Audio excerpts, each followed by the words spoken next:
നമ്മളെ വെബിനാർ പരമ്പരയുടെ തുടർച്ചയാണ് നടക്കുന്നത്.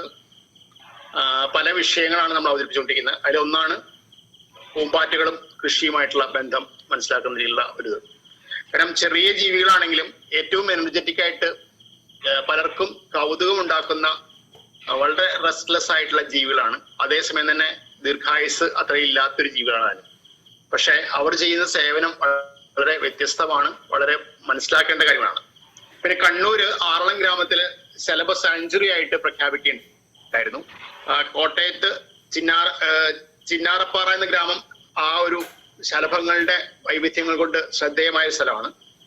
ഏറ്റവും ശ്രദ്ധേയമായത് എല്ലാം അമേരിക്കയിൽ സംഭവിക്കുന്നത് നമ്മൾ ആദ്യം ശ്രദ്ധേയമായിട്ട് മനസ്സിലാക്കുമല്ലോ. അതിലൊന്നാണ് കാലിഫോർണിയയില് 1000 കോടിയിൽ നിന്ന് 3 കോടിയായിട്ട് പൂമ്പാറ്റകളുടെ വർഗം കുറഞ്ഞു. അതോടുകൂടി അവിടെ പൂമ്പാറ്റകളെ സംരക്ഷിക്കുക എന്നുള്ള വളരെ പ്രധാനപ്പെട്ട ഒരു സംഭവമായി മാറി. കാരണം ഈ പൂമ്പാറ്റകൾ മുട്ടയിടുന്ന ചെടികളുടെ സംരക്ഷണം ഉറപ്പാക്കാനാണ് അത്തരത്തിലുള്ള ഒരു സാമ്പത്തിക സഹായം സർക്കാർ കൊടുത്തു തുടങ്ങിയിരിക്കുന്നത്. കേരളത്തിൽ ഇപ്പോ ഏകദേശം 322ഓളം ശലഭങ്ങളുണ്ട്, നമ്മൾ ഐഡന്റിഫൈ ചെയ്തിട്ടുണ്ട്. നമ്മൾക്ക് ഏറ്റവും വലിയ ശലഭവും ഏറ്റവും ചെറിയ ശലഭവും എന്നുള്ളതിൽ ഐഡന്റിഫൈ ചെയ്ത ശലഭങ്ങളുണ്ട്. വിശദമായിട്ട് സംസാരിക്കും. കേരളത്തിലെ സംസ്ഥാന ചിത്രശലഭം നമ്മൾ ഐഡന്റിഫൈ ചെയ്തിട്ടുണ്ട്. ഇത്തരത്തിലുള്ള കാര്യങ്ങളെ കുറിച്ച് വളരെ കൗതുകത്തോടെ കേൾക്കാൻ ഇരിക്കുന്ന ആൾക്കാരുടെ മുന്നിലേക്ക്, വ്യക്തികളുടെ മുന്നിലേക്ക് അവതാരകനെ അവതരിപ്പിക്കുക എന്നുള്ള ചെറിയ പണി മാത്രമേ ഉള്ളൂ. ഗിരീഷ് മോഹൻ സാറ് കണ്ണൂർക്കാരനാണ്, അധ്യാപകനാണ്. മാത്രമല്ല അത്യാവശ്യം ചിത്രശലഭങ്ങൾ തുമ്പികളും എവിടെയെല്ലാം ഉണ്ടോ, കേരളത്തിലെ ഏതെല്ലാം വന്യജീവി സങ്കേതങ്ങളുണ്ടോ അവിടെയെല്ലാം എത്തി അത് പഠിക്കുകയും സർവേ നടക്കുകയൊക്കെ ചെയ്തിട്ടുള്ള വളരെ ശ്രദ്ധേയനായ ഒരു വ്യക്തിത്വമാണ്. അദ്ദേഹത്തെ ക്ഷണിക്കുന്നു. സ്വാഗത ഭാഷകൻ ശ്രീ പ്രവീൺ സർ, അതുപോലെ നമ്മുടെ ഈ പരിപാടിയിൽ സന്നിഹിതരായിരിക്കുന്ന ഏറ്റവും ആരാധകരും വിശിഷ്ടരുമായ വ്യക്തികളെ എല്ലാവർക്കും നമസ്കാരം. പ്രത്യേകിച്ചും യാദൃച്ഛ്യമായിട്ടാണ് പ്രവീൺ സാറ് കഴിഞ്ഞ ദിവസം എന്നെ വിളിച്ചത്. ഞങ്ങളുടെ ഒരു സഹപ്രവർത്തകൻ, മുതിർന്ന സഹപ്രവർത്തകൻ, ഗുരു എന്നൊക്കെ പറയാൻ വേണ്ടി വരുന്നത് വിശാലാക്ഷൻ മാസ്റ്റർ വഴിയാണ് സാർ ഇങ്ങനെ ഒരു കാര്യത്തെ കുറിച്ച് സൂചിപ്പിച്ചത്. വൺ എർത്ത് വൺ ലൈഫ് എന്ന് പറയുന്ന ഒരു പരിസ്ഥിതി രംഗത്ത് കാര്യമായി പ്രവർത്തിക്കുന്ന ഒരു സംഘടനയുടെ ചുമതലയുള്ളതാണ് വിശാലാക്ഷൻ മാസ്റ്റർ. പക്ഷെ നമ്മുടെ മേഖലയിൽ കണ്ണൂർ ജില്ലയിലൊക്കെ വളരെ വ്യാപകമായിട്ട് വ്യത്യസ്ത തരത്തിലുള്ള സംരക്ഷണ പ്രവർത്തനങ്ങൾ ഏറ്റെടുത്ത് നടന്ന ഒരാളാണ് സാറാണ്. ഒരുപക്ഷെ ഞങ്ങളൊക്കെ ഇങ്ങനെയുള്ള കാര്യങ്ങളെ കുറിച്ചൊക്കെ ചെറിയ സമയത്ത് തന്നെ സർവീസിൽ ആദ്യം കയറിയ സമയത്ത് തന്നെ പറഞ്ഞു തന്നു. അപ്പൊ അതുകൊണ്ട് സാർ ഇങ്ങനെ ഒരു നിർദ്ദേശം മുന്നോട്ട് വെച്ചു. സാറിന് എന്തോ തിരക്ക് അപ്പോ സാറ് വിളിച്ചിട്ടുണ്ട്, ഒരു പരിപാടിയിൽ പങ്കെടുക്കണമെന്ന് പറഞ്ഞപ്പോ അത് നിഷേധിക്കാൻ പറ്റിയിട്ടില്ല. പെട്ടെന്ന് ഞാൻ എന്തൊക്കെയോ തിരക്കിലായിരുന്നു. സാർ പറഞ്ഞുകൊണ്ട് അവരെന്തായാലും പങ്കെടുക്കണമെന്ന് കരുതി. അപ്പൊ അങ്ങനെയാണ് എത്തിച്ചേർന്നത്. അതില് കാര്യങ്ങളെ കുറിച്ച് ചോദിച്ചപ്പോ എന്താണ് എങ്ങനെയാണ് പരിപാടി അന്വേഷിച്ചപ്പോ പ്രവീൺ സാർ അതിന്റെ വിശദമായ കാര്യങ്ങൾ പറഞ്ഞു. ധർമ്മരത്ന സാറിനെ കുറിച്ചും അതുപോലെ തന്നെ സാറിന്റെ ഓർമ്മ നിലനിർത്താൻ വേണ്ടിയിട്ട് 60 വയസ്സുകാർ മുതൽ 6 വയസ്സുകാർ വരെ കൈകോർക്കുക എന്നുള്ള സങ്കല്പത്തെ കുറിച്ചും ഈ ഗ്രൂപ്പ് ചെയ്തുകൊണ്ടിരിക്കുന്ന വളരെ വിപുലമായ അതേസമയം മാതൃകാപരമായ ഒരുപാട് പരിപാടികളെ കുറിച്ചൊക്കെ അറിഞ്ഞു. ചില വീഡിയോ നേരത്തെ നടത്തിയ പരിപാടികളുടെ വീഡിയോയും കാര്യങ്ങളൊക്കെ കണ്ടു. തികച്ചും അഭിനന്ദനാർഹമായ പ്രവർത്തനമാണ് ഡോക്ടറുടെ നേതൃത്വത്തിൽ ഈ മേഖലയിൽ ചെയ്യുന്നതെന്ന് മനസ്സിലാകുന്നു. പരിസ്ഥിതിയെ സംബന്ധിച്ചിടത്തോളം വളരെ സംഘടിതമായ ഏതെങ്കിലും ഒരു പ്രവർത്തനം എന്നതിലുപരി ഓരോ ഗ്രൂപ്പുകളും വ്യത്യസ്ത മേഖലകളിൽ വ്യത്യസ്ത തരത്തിൽ ഒരു കൺസർവേഷന്റെ സന്ദേശം എത്തിക്കുക എന്നുള്ളൊരു വളരെ പ്രധാനപ്പെട്ട ഒരു കാര്യം ചെയ്യുന്നു എന്നുള്ളതാണ് നമ്മുടെ ഇതിന്റെ ഏറ്റവും വലിയൊരു ഗുണമായിട്ട് പറയാൻ വേണ്ടി പറ്റുക. ഓരോ ചെറിയൊരു ഗ്രൂപ്പുകൾ നമ്മുടെയൊക്കെ ജില്ലയിൽ, പ്രത്യേകിച്ചും സീക്കിനെ കുറിച്ചൊക്കെ, സീക്കും അതുപോലെ തന്നെ ജോൺസി സാറിനൊക്കെ ഡോക്ടർക്ക് പരിചയമുണ്ടെന്ന് പറഞ്ഞു. അപ്പൊ അവരുടെയൊക്കെ നേതൃത്വത്തിൽ നടക്കുന്ന പ്രവർത്തനങ്ങൾ, അത്തരത്തിലുള്ള ഒരുപാട് ഗ്രൂപ്പുകൾ നമ്മുടെ ചുറ്റും പ്രവർത്തനങ്ങൾ ചെറുതും വലുതായിട്ട് ഏറ്റെടുത്ത് നടത്തുന്നുണ്ട്. അത് ഒരുപക്ഷെ ഫലപ്രദമാണ്. വലിയ സംഘടിതമായ പ്രവർത്തനങ്ങൾക്ക് ഉപരി ചലനങ്ങൾ ഉണ്ടാക്കാൻ വേണ്ടി, മാറ്റങ്ങൾ ഉണ്ടാക്കാനൊക്കെ സാധിക്കുന്ന ഇത്തരം പ്രവർത്തനങ്ങൾ കൊണ്ടാണ് എന്നുള്ളത് നമുക്ക് മനസ്സിലാക്കാൻ വേണ്ടി പറ്റും. ഏതാനും സന്തോഷമുണ്ട്. വളരെ അഭിബന്ധരായ, പരിചയസമ്പന്നരായ, ഈ മേഖലയിൽ ഒരുപാട് കാര്യങ്ങൾ അറിയുന്ന നല്ല കാഴ്ചപ്പാടുള്ള ആളുകളുടെ ഒരുമിച്ച് അല്പസമയം കുറച്ച് കാര്യങ്ങൾ, വളരെ പരിമിതമായി അറിയുന്ന കാര്യങ്ങൾ നിങ്ങളുടെ മുന്നിൽ വെക്കുന്നതിൽ സന്തോഷമേ ഉള്ളൂ. അപ്പൊ എന്തായാലും ഈ ഒരു പരിപാടിയിലേക്ക് ക്ഷണിച്ചതിൽ ഡോക്ടറോടും ഡോക്ടറുടെ കൂട്ടായ്മയോടൊക്കെ ഉള്ള നന്ദി പ്രകാശിപ്പിച്ചുകൊണ്ട് ചുരുക്കം ചില കാര്യങ്ങൾ പറയാനാണ് ശ്രമിക്കുന്നത്. എന്തായാലും നേരത്തെ നടത്തിയ പരിപാടികളെ കുറിച്ച് പറഞ്ഞപ്പോൾ ഒരു സമഗ്രമായ ഒരു കാഴ്ചപ്പാടിലാണ് പ്രവർത്തനങ്ങൾ മുന്നോട്ട് പോകുന്നതെന്ന് മനസ്സിലായി. ആഹാരത്തെക്കുറിച്ചും അതുപോലെ തന്നെ ജീവിതത്തെക്കുറിച്ചും ലളിതമായ പ്രവർത്തനങ്ങളെ കുറിച്ചൊക്കെ അതിൽ സൂചിപ്പിച്ചു കണ്ടു. അപ്പൊ ഇവിടെ അങ്ങനെ വരുന്ന സമയത്ത് ചിത്രശലഭങ്ങൾ ഇതിലെങ്ങനെയാണ് നമുക്ക് കണക്ട് ചെയ്യാൻ വേണ്ടി പറ്റുക എന്നുള്ളതായിരുന്നു ഞാനിങ്ങനെ ആദ്യം ആലോചിച്ചത്. അപ്പോൾ സാറ് പറഞ്ഞു, സാർ ഒരു വിഷയം തന്നു, ചിത്രശലഭങ്ങളും കൃഷിയും തമ്മിലുള്ള ബന്ധം എന്നുള്ളത്. അപ്പൊ യഥാർത്ഥത്തില് ചിത്രശലഭങ്ങളും കൃഷിയും തമ്മിൽ നേരിട്ട് ബന്ധമുണ്ടോ എന്ന് ചോദിച്ചാല് മറ്റു പല ജീവികളെ പോലെ പക്ഷികളെ കുറിച്ച് അല്ലെങ്കിൽ തുമ്പികളെ കുറിച്ച് അല്ലെങ്കിൽ ഷഡ്പദങ്ങളെ കുറിച്ചൊക്കെ പറയുന്നത് പോലെ നേരിട്ട് ഇതിനൊക്കെ നമ്മൾ കൃഷിയുമായിട്ടോ അല്ലെങ്കിൽ മറ്റെന്തെങ്കിലുമായിട്ടോ ബന്ധപ്പെടുത്താൻ വേണ്ടിയിട്ട് പരിമിതികളുണ്ടാവും. പക്ഷെ പൊതുവെയുള്ള പാരിസ്ഥിതികമായ കാഴ്ചപ്പാട് തന്നെ സമഗ്രമായ ഒരു ദർശനം അല്ലെങ്കിൽ പരിസ്ഥിതി എന്ന് പറയുന്നത് എല്ലാം കൂടി ചേർന്നതാണ്, എല്ലാത്തിന്റെയും ശരിയായ പ്രവർത്തനമാണ് നമുക്ക് ഒരു സുസ്ഥിരമായ ജീവിതം, സുസ്ഥിരമായ ഒരു ജീവനം സാധ്യമാക്കുക എന്നുള്ളൊരു ധാരണ നമുക്കുള്ളത് കൊണ്ട് തന്നെ ആ പരിസ്ഥിതിയിലെ ഓരോ കാര്യങ്ങളും നമ്മുടെ നിലനിൽപ്പുമായിട്ട് ജീവനുമായിട്ട് കൃഷിയായിട്ടും ഒക്കെ ബന്ധമുണ്ടെന്നുള്ള കാര്യം നമുക്കറിയാം. അപ്പൊ അതുകൊണ്ട് തന്നെ ഇതില് ചിത്രശലഭവും കൃഷി എന്ന് പറയുമ്പം കേവലം സാങ്കേതികമായ കാര്യത്തിന് അപ്പുറം വളരെ വിശാലമായ ഒരു വലിയൊരു കണ്ണിയുടെ ഭാഗമാണ് എന്ന നിലയിലുള്ളൊരു കാഴ്ചപ്പാടിലേക്കായിരിക്കും നമുക്ക് എത്താൻ വേണ്ടി പറ്റുക. അപ്പൊ അതിൽ ഞാൻ അത്രയും ആ രീതിയിലേക്ക് പൂർണ്ണമായിട്ട് പോകുന്നില്ല. ഈ ഒരു പ്രസന്റേഷൻ എന്ന് പറയുന്നത് ചില സമയങ്ങളിൽ ക്ലാസ്സുകളിൽ കുട്ടികൾക്കൊക്കെ ക്ലാസ് എടുക്കാൻ വേണ്ടി ചില സ്കൂളുകളിലും NSS ക്യാമ്പിലൊക്കെ ക്ലാസ് എടുക്കാൻ വേണ്ടി പോകുന്ന സമയത്ത് ഇവരൊക്കെ ഒരു സ്ലൈഡാണ്. അപ്പൊ അത് വെച്ചിട്ടാണ് ഞാൻ കുറച്ച് കാര്യങ്ങൾ പറയാൻ വേണ്ടി ശ്രമിക്കുന്നത്. ഇപ്പോ ചിത്രശലഭങ്ങളെ കുറിച്ച് പറയുമ്പോൾ നമുക്ക് അറിയാം, ഭൂമിയിലെ ഏറ്റവും ചെറിയ ജീവികളെ കുറിച്ച് നേരത്തെ സൂചിപ്പിച്ചു. ആ ചെറിയ ജീവികളുടെ കൂട്ടത്തിൽ ഉള്ള ഒരു സംഭവമാണ് ചിത്രശലഭം എന്ന് പറയുന്നത്. അപ്പൊ ആ ചിത്രശലഭത്തില് ഒരുപാട് ഇനങ്ങൾ നമുക്കുണ്ട്. ആ ഇനങ്ങളുടെ കൂട്ടത്തില് ഞാൻ എന്റെ പ്രസന്റേഷൻ കാണുന്നുണ്ടോന്ന് അറിയില്ല, കാണാൻ പറ്റുന്നുണ്ടോന്ന് അറിയില്ല. കാണാൻ പറ്റുമോ? കാണുന്നുണ്ട് അല്ലേ? രണ്ടാമത്തെ സ്ലൈഡിലേക്ക് പോകുമ്പോൾ അത് കാണാൻ പറ്റുന്നുണ്ടോ? രണ്ടാമത്തെ സ്ലൈഡ് കാണാൻ പറ്റുന്നുണ്ടോ? യെസ്, ഉണ്ട് അല്ലെ? ഓക്കെ. അപ്പൊ ചിത്രശലഭങ്ങളുടെ ഒരു വിസ്മയ ലോകത്തെ കുറിച്ച് ആണ് നമുക്ക് സൂചിപ്പിക്കാനുള്ളത്. നമ്മൾ ഇപ്പം ചെറിയൊരു സമയം കൊണ്ട് ചിന്തിക്കുന്നത്. അപ്പൊ അതിലൊരു പ്രമുഖമായ കൊട്ടേഷനാണ്, you do not just wake up and become the butterfly, growth is a process എന്നുള്ളത്. ചിത്രശലഭം പുറമെ വളരെ സുന്ദരമാണ്, വളരെ ലോലമാണ്, വളരെ ലളിതമാണ്. ഇത് പുറമേക്ക് വരുന്നതിന് മുന്നേ അത് കടന്നു പോകുന്ന ഘട്ടങ്ങള് നമുക്കൊക്കെ അറിയുന്നതാണ്. ഒരു മുട്ട വിരിഞ്ഞ് പുഴുവായി, ആ പുഴു കുറെ കാലം പ്യൂപ്പിയായിട്ട് സമാധി ഘട്ടത്തിൽ കടന്ന് എന്നിട്ടാണ് അത് ചിത്രശലഭമായിട്ട് മനോഹരമായിട്ട് സുന്ദരമായിട്ട് പുറമേക്ക് ഇറങ്ങുന്നത്. അപ്പൊ അത് ശാസ്ത്രാധ്യാപകനും കൂടിയായിരുന്നു.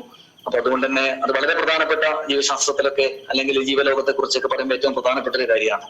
അപ്പൊ അതുകൊണ്ട് തന്നെ അതൊരു കൗതുകമുള്ളൊരു കാര്യമാണ്. ആ കൗതുകം എന്ന് പറയുന്നത് ജീവിതത്തിന്റെ അല്ലെ ജീവലോകത്തിന്റെ വൈവിധ്യത്തെ കുറിച്ച്, വിസ്മയത്തെ കുറിച്ചൊക്കെ നമുക്ക് അറിയാൻ വേണ്ടിയിട്ടൊക്കെ സാധിക്കും. ശലഭങ്ങളെ കുറിച്ച് പറയുന്ന പ്രമുഖമായ കൊട്ടേഷനുകൾ കുറേ നമ്മൾ കേട്ടിട്ടുണ്ട്. ഈ ശലഭങ്ങളെ കുറിച്ചുള്ള കവിതകളും കാര്യങ്ങളൊക്കെ കേട്ടിട്ടുണ്ട്. ബുദ്ധന്റേതായിട്ടുള്ള ഒരു കൊട്ടേഷൻ പലപ്പോഴും പറയാം, ശ്രീബുദ്ധന്റേതായിട്ടുള്ള കൊട്ടേഷൻ ജീവിതത്തിലെ ഏറ്റവും കൂടുതൽ ഞാൻ പഠിച്ചിട്ടുള്ളത് മതഗ്രന്ഥങ്ങളിൽ നിന്ന് അല്ല, ചിത്രശലഭങ്ങളിൽ നിന്നാണെന്നൊരു കൊട്ടേഷൻ ബുദ്ധന്റെ പേരിൽ പലപ്പോഴും പറയാറുണ്ട്. അത് ഒരു സൗന്ദര്യത്തിന്റെ പ്രതീകമാണ്.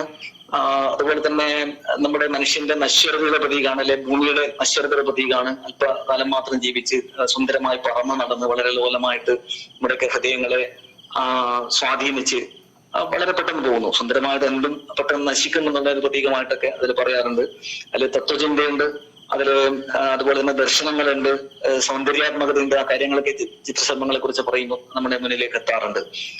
അതുപോലെ തന്നെ പരിണാമത്തെ കുറിച്ച് പറയുന്ന സമയത്ത് പരിണാമം പഠിച്ച ആളുകള് ഒരുപക്ഷെ ഡാർവിന്റെ ശിഷ്യൻ നമുക്കൊക്കെ അറിയുന്ന ഡാർവിന്റെ സമകാലികൻ ആൽഫ്രഡ് റസൽ വല്ലാസ് എന്ന് പറയുന്ന അദ്ദേഹം പറയുന്നത് ഒരു ചിത്രശലഭത്തിന്റെ ചിറക് നോക്കിയിട്ട് എനിക്ക് പരിണാമം മുഴുവനും പറഞ്ഞു തരാൻ പറ്റുമെന്നാണ്.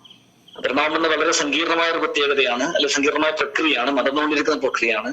ഇത് മുഴുവനും വിശദീകരിക്കാൻ വേണ്ടി എനിക്ക് ചിത്രശലഭത്തിന്റെ സുന്ദരമായ ചിത്രശലഭത്തിന്റെ ഒരു ചിറക് മതി എന്നാണ് അദ്ദേഹം പറയുന്നത്. അപ്പൊ അതിന്റെ ബയോളജി കിടക്കുന്നുണ്ട്. ഒരുപാട് കാലം മനുഷ്യനൊക്കെ ഉണ്ടാകുന്നതിന് എത്രയോ കാലം മുന്നേ, മനുഷ്യനിപ്പോ ഹോമോസാപ്പിയൻസ് നമ്മുടെ നിലനിൽപ്പ് എന്ന് പറയുന്നത് ഒരുപക്ഷെ 70-75,000 വർഷം അല്ലെങ്കിൽ കുറച്ചും കൂടി ബാക്കോട്ട് പോയാൽ 2 ലക്ഷം വർഷം മുന്നേക്കെയാണ് നമ്മൾ ഉണ്ടായത്. പക്ഷേ ദശലക്ഷക്കണക്കിന് വർഷം മുന്നേ 50 കോടി വർഷം മുന്നേക്ക് ചിത്രശലഭങ്ങൾ ഭൂമിയിൽ ഉണ്ടായി എന്ന് ആണ് ഏകദേശം കണക്ക്. ആ സമയം തൊട്ട് പരിണമിച്ചാണ് നമ്മൾ ഇന്നീ കാണുന്ന വൈവിധ്യമുള്ള പലതരത്തിലുള്ള ചിത്രശലഭങ്ങൾ ഉണ്ടായത് എന്നുള്ള കാര്യമാണ് പലപ്പോഴും നമുക്ക് ഓർക്കേണ്ടി വരിക. അതില് പ്രധാനപ്പെട്ട മറ്റൊരു കാര്യം, ചിത്രശലഭങ്ങളും സസ്യങ്ങളും തമ്മിൽ പാരലൽ ഇവല്യൂഷൻ നടന്നു വന്നാണ്. രണ്ടും കൂടി ഒരേ സമയം ഇവല്യൂഷൻ നടന്നിട്ടാണ് ചിത്രശലഭങ്ങളും സസ്യങ്ങളും കുറെ ഇടത്തിൽ ഉണ്ടായത് എന്നുള്ളതാണ്. അത് നേരത്തെ സാറ് മൂത്തുകളെ കുറിച്ച് സൂചിപ്പിച്ചു. അപ്പൊ ഞാൻ കഴിഞ്ഞ ദിവസം ശ്രദ്ധിക്കുന്ന സമയത്ത് ഡാർവിൻ പറഞ്ഞൊരു കാര്യത്തെ കുറിച്ച് വീണ്ടും ഓർമ്മ വരികയാണ്. ഒരു വലിയൊരു ഓർക്കിഡിനെ കണ്ടപ്പോ, വലിയ നീളമുള്ള കൊറോളയുള്ള, അതായത് പൂവിന്റെ വലിയ കൊറോളയുള്ള ഒരു ഓർക്കിഡിനെ കണ്ടപ്പോൾ ഡാർവിൻ പറഞ്ഞു അത്രേ, അങ്ങനെയാണെങ്കിൽ ഇതുമായി ബന്ധപ്പെട്ടിട്ട് വലിയ പ്രൊബോസിസ് ഉള്ള തുമ്പിക്കൈയുള്ള ഒരു മൂത്ത് എവിടെയെങ്കിലും ഉണ്ടാവുന്നത്. പക്ഷെ ഡാർവിൻ അതിനെ കണ്ടെത്താൻ വേണ്ടി പറ്റിയിട്ടില്ല. പിന്നീട് കുറെ കാലത്തിന് ശേഷമാണ് ആ മൂത്തിനെ നീണ്ട തുമ്പിക്കൈയുള്ള, അതായത് ആ ഓർക്കിഡിന്റെ കൊറോളയുടെ ഉള്ളിലേക്ക് പോയിട്ട് തേൻ കുടിക്കാൻ വേണ്ടി പറ്റുന്ന അത്രയും നീളമുള്ള തുമ്പിക്കൈയുള്ള ഒരു മൂത്തിനെ പിന്നീട് കണ്ടെത്തിയെന്നൊക്കെ ഞാനിവിടെ വായിച്ചിട്ടുണ്ട്. പരിണാമവുമായി ബന്ധപ്പെട്ടിട്ട് നമ്മളിപ്പോ ചിത്രശലഭങ്ങൾ എന്ന് പറയുമ്പോൾ നിസ്സാരമായി കാണുന്ന ജീവികളുടെ പരിണാമവുമായി ബന്ധപ്പെട്ടിട്ട് ഒരുപാട് കഥകൾ നമുക്ക് പറഞ്ഞു തരാൻ വേണ്ടി പറ്റുന്ന ആളുകളാണ്. അപ്പൊ മനുഷ്യന്റെ ഉൽപ്പത്തിക്ക് എത്രയോ മുന്നേ ഉണ്ട്. അപ്പൊ അങ്ങനെ വരുന്ന സമയത്ത് മനുഷ്യനും പ്രകൃതിയും കൃഷിയും ഒക്കെയായി ബന്ധപ്പെട്ട കുറെ കാര്യങ്ങൾ നമുക്ക് മനസ്സിലാക്കിയെടുക്കാൻ ചിത്രശലഭങ്ങൾ ഉപയോഗിക്കാൻ വേണ്ടി പറ്റുമെന്നുള്ള കാര്യമാണ് നമുക്ക് മനസ്സിലാക്കാൻ വേണ്ടി പറ്റുക. കേരളത്തിലെ ചിത്രശലഭങ്ങളുടെ വൈവിധ്യത്തിലേക്ക് വന്നാല് നേരത്തെ സൂചിപ്പിച്ചു 330-ൽ പരം 332, 33 ഇപ്പൊ കഴിഞ്ഞ വർഷവും 1-2 പുതിയ സ്പീഷീസുകൾ പുതുതായിട്ട് വർഗീകരിച്ചിട്ടുണ്ട്. പുതുതായിട്ട് പറയുന്ന സബ് സ്പീഷീസിനെ സ്പീഷീസ് ആക്കി മാറ്റിയിട്ടൊക്കെ ഉണ്ട്. അപ്പൊ 333, 34 മറ്റോ ചിത്രശലഭങ്ങളാണ് കേരളത്തിൽ കാണാൻ വേണ്ടി പറ്റുക. അതില് കുറെ എണ്ണുണ്ട്. കാണാൻ വളരെ വൈവിധ്യമുള്ളതാണ്, ഭയങ്കര നിറമുള്ളതാണ്, നിറം കുറഞ്ഞതുണ്ട്, വലുതുണ്ട്, ചെറുതുണ്ട്, അങ്ങനെ ഒരുപാട് തരത്തിലുണ്ട്. അപ്പൊ അതിനെ വെറുതെ എല്ലാം കൂടി ഒരു സൈഡിലൂടെ വെച്ചതാണ്. അത് നമ്മുടെ ഒരു ഏകദേശ കണക്കും കാര്യങ്ങളൊക്കെയാണ് ഈ സൈഡിൽ പറയുന്നത്. അനിമാലിയ എന്ന് പറയുന്ന കിങ്ഡത്തില്, ആർത്രോപോഡ എന്ന് പറയുന്ന ഫൈലത്തില്, ഇൻസെക്ട എന്ന് പറയുന്ന ക്ലാസ്സില്, ലെപ്പിഡോപ്റ്റീറ ശൽക്കങ്ങളുള്ള ചിറക്, ലെപ്പിഡോപ്റ്റീറ, ലെപ്പിസ് എന്ന് പറഞ്ഞ ശൽക്കങ്ങളാണ്. അപ്പൊ ശൽക്കങ്ങളിലെ ചിറകുകളുള്ള ചിത്രശലഭങ്ങള് അതില് റൊഫാലോസിയറയുണ്ട്. ലെപ്പിഡോപ്റ്റീറയിൽ തന്നെ മൂത്തുകള് രണ്ടും അടുത്തടുത്ത ബന്ധുക്കളാണ്. മൂത്തുകളാണ് ആദ്യം ഉണ്ടായതെന്നും മൂത്തുകൾക്ക് ശേഷമാണ് ചിത്രശലഭങ്ങൾ ഭൂമിയിൽ ഉണ്ടായതെന്നും ഒക്കെയാണ് പരിണാമശാസ്ത്രജ്ഞന്മാർ പറയുന്നത്. ജീവിതത്തെ കുറിച്ച് നേരത്തെ സൂചിപ്പിച്ചു. മുട്ടയിടുന്നു, അതുപോലെ തന്നെ പുഴു ഉണ്ടാവുന്നു, പ്യൂപ്പ ഉണ്ടാവുന്നു, അവിടെ ചിത്രശലഭങ്ങളായി മാറുന്നു. അപ്പൊ മുട്ട പലതരത്തിലുള്ള മുട്ടകളുണ്ട്. പുഴുക്കൾക്കും പല ആകൃതിയും കാര്യങ്ങളൊക്കെ ഉണ്ട്. പ്യൂപ്പക്ക് വളരെ വ്യത്യസ്തതയുണ്ട്. ചിത്രശലഭങ്ങള് വിരിഞ്ഞ് വരാനെടുക്കുന്ന സമയം ഏകദേശം ഒരുപോലെയാണ്. ഒരു മുട്ട വിരിഞ്ഞിട്ട് ഒരു ദിവസം ഉണ്ടാവും എന്നുള്ളതാണ്, മുട്ട വിരിയാൻ വേണ്ടിയിട്ട്. പിന്നെ ഏകദേശം 30ഓളം ദിവസം തീറ്റക്കുതിയന്മാരായിട്ട് വളർന്ന് വിലസുന്ന പുഴുക്കള്, ശലഭ പുഴുക്കളാണ് അടുത്തത്. പിന്നീട് ശലഭ പുഴുക്കൾ ഏകദേശം ഒരു 15-20 ദിവസം, 10 ദിവസത്തിൽ കൂടുതൽ അതിൽ വേരിയേഷൻ ഉണ്ട്. ഇത്രയും കാലം പീപ്പ ആയിട്ട് സമാധി കണ്ടെത്തുന്നതിനുള്ളിൽ കഴിയുന്നു. അത് ശലഭം വിരിഞ്ഞ് പുറത്തേക്ക് ഇറങ്ങുന്നു. അതാണ് സാധാരണ കുട്ടികൾക്ക് 4ാം ക്ലാസ് തൊട്ടിട്ട് കുട്ടികൾ പഠിക്കുന്ന ജീവിതചക്രം എന്ന് പറയുന്നത്, രൂപാന്തരണം അല്ലെ മെറ്റമോർഫോസിസ് എന്ന് പറയുന്ന സംഭവം. അപ്പൊ ഇതില് പരിണാമത്തെ കുറിച്ച് അല്ലെങ്കിൽ ജീവജാലങ്ങളുടെ പ്രത്യേകതകളെ കുറിച്ചൊക്കെ പഠിക്കുമ്പോൾ വളരെ പ്രധാനപ്പെട്ട ഒരു കാര്യമാണ് ഈ രൂപാന്തരണം എന്ന് പറയുന്നത്. അതിൽ എനിക്ക് തോന്നുന്നു സാറ് സൂചിപ്പിച്ച വിഷയവുമായി ബന്ധപ്പെട്ട് പറയുമ്പോൾ കൃഷിയും ചിത്രശലഭങ്ങളും തമ്മിലുള്ള ബന്ധത്തെ കുറിച്ചാണ് പറയുന്നത്. നേരത്തെ സൂചിപ്പിച്ചതുപോലെ തന്നെ നമ്മുടെ വിശാലമായ പ്രകൃതിയുടെ, സങ്കീർണമായ പ്രകൃതിയുടെ, ദേശം സ്വാഭാവികമായ ലോലമായ പ്രകൃതിയുടെ ഒരുപാട് ഘടകങ്ങളിൽ ഏറ്റവും പ്രധാനപ്പെട്ട ഒരു ഘടകമാണ് ചിത്രശലഭം എന്ന് പറയുന്നത്. അത് കൃഷിയെക്കുറിച്ച് പറയുന്നതിന് മുന്നേ, കൃഷിയെ കുറിച്ച് ആലോചിക്കുന്നതിന് മുന്നേ അത് നമ്മുടെ പരിസ്ഥിതിയുടെ ഒരു സൂചകമാണ്, ബയോ ഇൻഡിക്കേറ്റർ ആണ് എന്നുള്ളതാണ് നമ്മൾ പലപ്പോഴും പറയാറുള്ളത്. ഒരു സ്ഥലത്ത് ധാരാളം ചിത്രശലഭങ്ങളെ കാണുന്നുവെങ്കിൽ അവിടുത്തെ അന്തരീക്ഷവും മണ്ണും അവിടുത്തെ ചുറ്റുപാടും പ്രകൃതിയും ഒക്കെ നമുക്ക് ജീവിക്കാൻ പറ്റിയതാണ്, ആവാസയോഗ്യമാണ്, വളരെ സജീവമാണ്. ഇവിടെ വിഷവസ്തുക്കളും കാര്യങ്ങളും ഒന്നും, കൃത്രിമ വിഷവസ്തുക്കളും കാര്യങ്ങളൊന്നും ഇല്ല എന്നുള്ള കാര്യമൊക്കെ പറയാൻ വേണ്ടി പറ്റും. നേരെ തിരിച്ച് നമുക്കറിയുന്നത് പോലെ പെസ്റ്റിസൈഡ് ഉപയോഗിക്കുന്ന സ്ഥലത്ത് അല്ലെങ്കിൽ മറ്റ് രാസവസ്തുക്കൾ ഉപയോഗിക്കുന്ന സ്ഥലത്ത് ചിത്രശലഭങ്ങളുടെ എണ്ണത്തിൽ വളരെ കാര്യമായ കുറവ് കണ്ടെത്തിയതായിട്ട് നമുക്കറിയാം. കുറെ പഠനങ്ങളൊക്കെ അതുമായി ബന്ധപ്പെട്ട് വന്നിട്ടുണ്ട്. റബ്ബർ തോട്ടങ്ങളില് പൊതുവെ ചിത്രശലഭങ്ങളുടെ എണ്ണം കുറവാണ് എന്നൊക്കെയുള്ള ചില പഠനങ്ങളൊക്കെ അത് ആധികാരികമാണോന്നും അറിയില്ല, അങ്ങനെയൊക്കെയുള്ള പഠനങ്ങളൊക്കെ വന്നിട്ടുണ്ട്. അപ്പോൾ അവിടെയുള്ള രാസവള പ്രയോഗവും അതുപോലെ തന്നെ കീടനാശിനികളൊക്കെ ഇതുമായി ബന്ധപ്പെട്ടിട്ട് നമ്മെ അതിന്റെ എണ്ണം കുറയുന്നുണ്ട് എന്നുള്ള കാര്യമാണ് മനസ്സിലാക്കാൻ വേണ്ടി പറ്റുക. സ്വാഭാവികമാണ്. അപ്പൊ അതാണ് ഞാൻ നേരത്തെ സൂചിപ്പിച്ചത്. അപ്പോ ചിത്രശലഭങ്ങൾ ഇല്ലാത്ത ഒരവസ്ഥ, അപ്പൊ കൃഷിയെ കുറിച്ച് സൂചിപ്പിക്കുമ്പോൾ കൃഷിയിൽ ഇങ്ങനെയുള്ള കാര്യങ്ങളൊക്കെ ഉപയോഗിക്കുന്ന സമയത്ത് ചിത്രശലഭങ്ങളുടെ എണ്ണം കുറയുന്നു എന്നുള്ളത് സ്വാഭാവികമായിട്ട് എല്ലാത്തിന്റെയും എണ്ണം കുറയും. അപ്പൊ ചിത്രശലഭങ്ങളുടെ എണ്ണം കുറയും. അതൊരു ബയോ ഇൻഡിക്കേറ്റർ ആയിട്ട്, ഒരു ജൈവ സൂചകമായിട്ട് ചിത്രശലഭങ്ങളെ നമ്മൾ ഉപയോഗിക്കാറുണ്ട് എന്നുള്ള കാര്യമാണ് നമുക്ക് അറിയേണ്ടത്. ആ കാര്യമാണ് നമ്മൾ ഒരുപക്ഷെ കുട്ടികളെയും മറ്റുള്ളവരെയും ഒക്കെ പഠിപ്പിച്ച് കൊടുക്കേണ്ടത്. പിന്നെ ചിത്രശലഭങ്ങളുടെ വിശദാംശങ്ങളിലേക്ക് പോകുന്നതിന് മുമ്പേ അതുമായി ബന്ധപ്പെട്ട് രണ്ടാമത് ഒരു കാര്യം എനിക്ക് തോന്നുന്നത്, പലപ്പോഴും ചിത്രശലഭങ്ങള് എണ്ണം കുറയുന്നതിന് കൃഷിയുമായി ബന്ധപ്പെട്ട് നമുക്ക് എന്ത് ചെയ്യാൻ വേണ്ടി പറ്റുമെന്നുള്ളത്. ഇപ്പം പല ഇടങ്ങളിലും ശലഭ ഗ്രാമങ്ങളും ശലഭ ഉദ്യാനങ്ങളൊക്കെ ഉണ്ടാക്കുന്നുണ്ട്. SSK ഒക്കെ സ്കൂളുകളിൽ ശലഭോദ്യാനം ഉണ്ടാക്കാൻ പണം കൊടുക്കുന്നതൊക്കെ നമുക്കറിയാം. ചെറിയ പൈസ, ഒരു 2000, 3000 രൂപ, 10000 രൂപയുടെയൊക്കെ സ്കൂളുകളിൽ കൊടുക്കുന്നുണ്ട് ശലഭ ഉദ്യാനം ഉണ്ടാക്കാൻ വേണ്ടിയിട്ട്. ശലഭ ഗ്രാമം നമ്മുടെ കണ്ണൂർ ജില്ലയിൽ ഞാൻ ഇന്നലെ സാറിനോട് സൂചിപ്പിച്ചു. കണ്ണൂർ ജില്ലയിലെ കേളകം ഗ്രാമപഞ്ചായത്ത് സംസ്ഥാനത്തെ ആദ്യത്തെ ശലഭ ഗ്രാമ പദ്ധതിയായിട്ട് മുന്നോട്ട് വന്നിട്ടുണ്ടായിരുന്നു. അപ്പൊ അവർ അവകാശപ്പെടുന്ന സംസ്ഥാനത്തെ ആദ്യത്തെ ഒരു പദ്ധതിയാണെന്നാണ്. ആർളം സാങ്ച്വറിയോട് ചേർന്ന് കൊട്ടിയൂരിന്റെ സൈഡില് വയനാട്ടിലേക്ക് പോകുന്ന ഭാഗത്താണ് ഈ കേളകം ഗ്രാമപഞ്ചായത്ത് എന്ന് പറയുന്നത്. ആർളം സാങ്ച്വറി ഉള്ളതിന് തുല്യമായിട്ട് ഏകദേശം അത്രയും പൂമ്പാറ്റകളൊക്കെ അവരവിടെ കണ്ടെത്തിയിട്ടുണ്ട്. വലിയൊരു സർവേ ഒക്കെ നടത്തിയിട്ട് ഞങ്ങളൊക്കെ പോയിട്ടുണ്ടായിരുന്നു, VC സാറൊക്കെ അതിൽ പോയിട്ടുണ്ടായിരുന്നു. അവര് ഓക്കില എന്ന് പറയുന്ന പുസ്തകത്തെ പ്രസിദ്ധീകരിച്ചിട്ടുണ്ട്. അപ്പൊ അവിടെയുള്ള കുടിയേറ്റ ഗ്രാമമാണ്. തെക്ക് ഭാഗത്തുള്ള കുടിയേറ്റ മേഖലയിലുള്ള ആളുകളാണ് അവിടെ ഉള്ളത്. വനത്തോട് ചേർന്നാണ്, വനവും കൃഷിസ്ഥലവും ഒക്കെ കയറി കിടക്കുന്ന സ്ഥലമാണ്.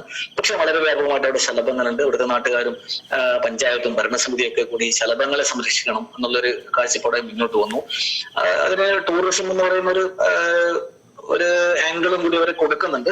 പക്ഷെ അതിലുപരി രാസവസ്തുക്കളുടെയും കീടനാശിനികളുടെ ഒക്കെ ഉപയോഗം കുറച്ചിട്ട് സ്വാഭാവികമായിട്ട് ചിത്രശലഭങ്ങളുടെ ആവാസ വ്യവസ്ഥ നിലനിർത്തിയിട്ട് മുന്നോട്ട് പോകാൻ വേണ്ടിയിട്ട് ആണ് അവർ ഉദ്ദേശിക്കുന്നത്. ഇത്തരത്തിലുള്ള കുറെ പരിപാടികളൊക്കെ മുന്നോട്ട് കൊണ്ടുപോകുന്നുണ്ട്. അപ്പൊ ഞാൻ പറഞ്ഞത്, രാസവളത്തിന്റെയും കീടനാശിനികളുടെ ഒക്കെ ഉപയോഗം കുറയുന്ന സമയത്ത് സ്വാഭാവികമായിട്ടും അന്തരീക്ഷം, നമ്മുടെ ചുറ്റുപാട്, പരിസ്ഥിതി പുനഃസ്ഥാപിക്കപ്പെടും. അപ്പൊ പുനഃസ്ഥാപിക്കപ്പെടുന്ന സമയത്ത് അതിന്റെ കാഹളം ഊതിക്കൊണ്ട് ഈ പറയുന്ന ചിത്രശലഭങ്ങളും തുമ്പികളും പക്ഷികളും ഒക്കെ ആ പ്രദേശത്തേക്ക് എത്തിച്ചേരും.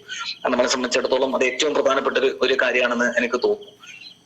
അപ്പൊ അത് അത്തരത്തിലുള്ളൊരു സമീപനം നമ്മൾ കൃഷിക്കാരെന്ന നിലയിൽ ഒരുപക്ഷെ നമുക്ക് സ്വീകരിച്ചാൽ നമുക്ക് പരിസ്ഥിതി സംരക്ഷണവും അതോടൊപ്പം തന്നെ നമ്മുടെ ചിത്രശലഭങ്ങൾ ഉൾപ്പെടെയുള്ള ചെറുജീവികളുടെ സംരക്ഷണവും കാര്യങ്ങളൊക്കെ ഉറപ്പുവരുത്താൻ വേണ്ടി പറ്റും. അതോടൊപ്പം ചേർത്ത് സൂചിപ്പിക്കാനുള്ള ഒരു കാര്യം, നമ്മൾ പലപ്പോഴും കൃഷി സ്ഥലങ്ങളിൽ ശാസ്ത്രീയമായ കൃഷി ചെയ്യുന്നു എന്ന് പറയുന്ന ആളുകള് മറ്റ് ചെടികളെ ഒന്നും വെക്കാതെ ഏകവിള തോട്ടങ്ങളാക്കി മാറ്റും. ഏകവിള തോട്ടങ്ങളാക്കി മാറ്റുന്ന സമയത്ത് വേലി ഇല്ല. വേലിയൊക്കെ മാറിയപ്പം ഇരുമ്പിന്റെ വേലിയും അതുപോലെ തന്നെ കല്ലിന്റെ മതിലുകളൊക്കെയാണ് നമുക്കുള്ളത്.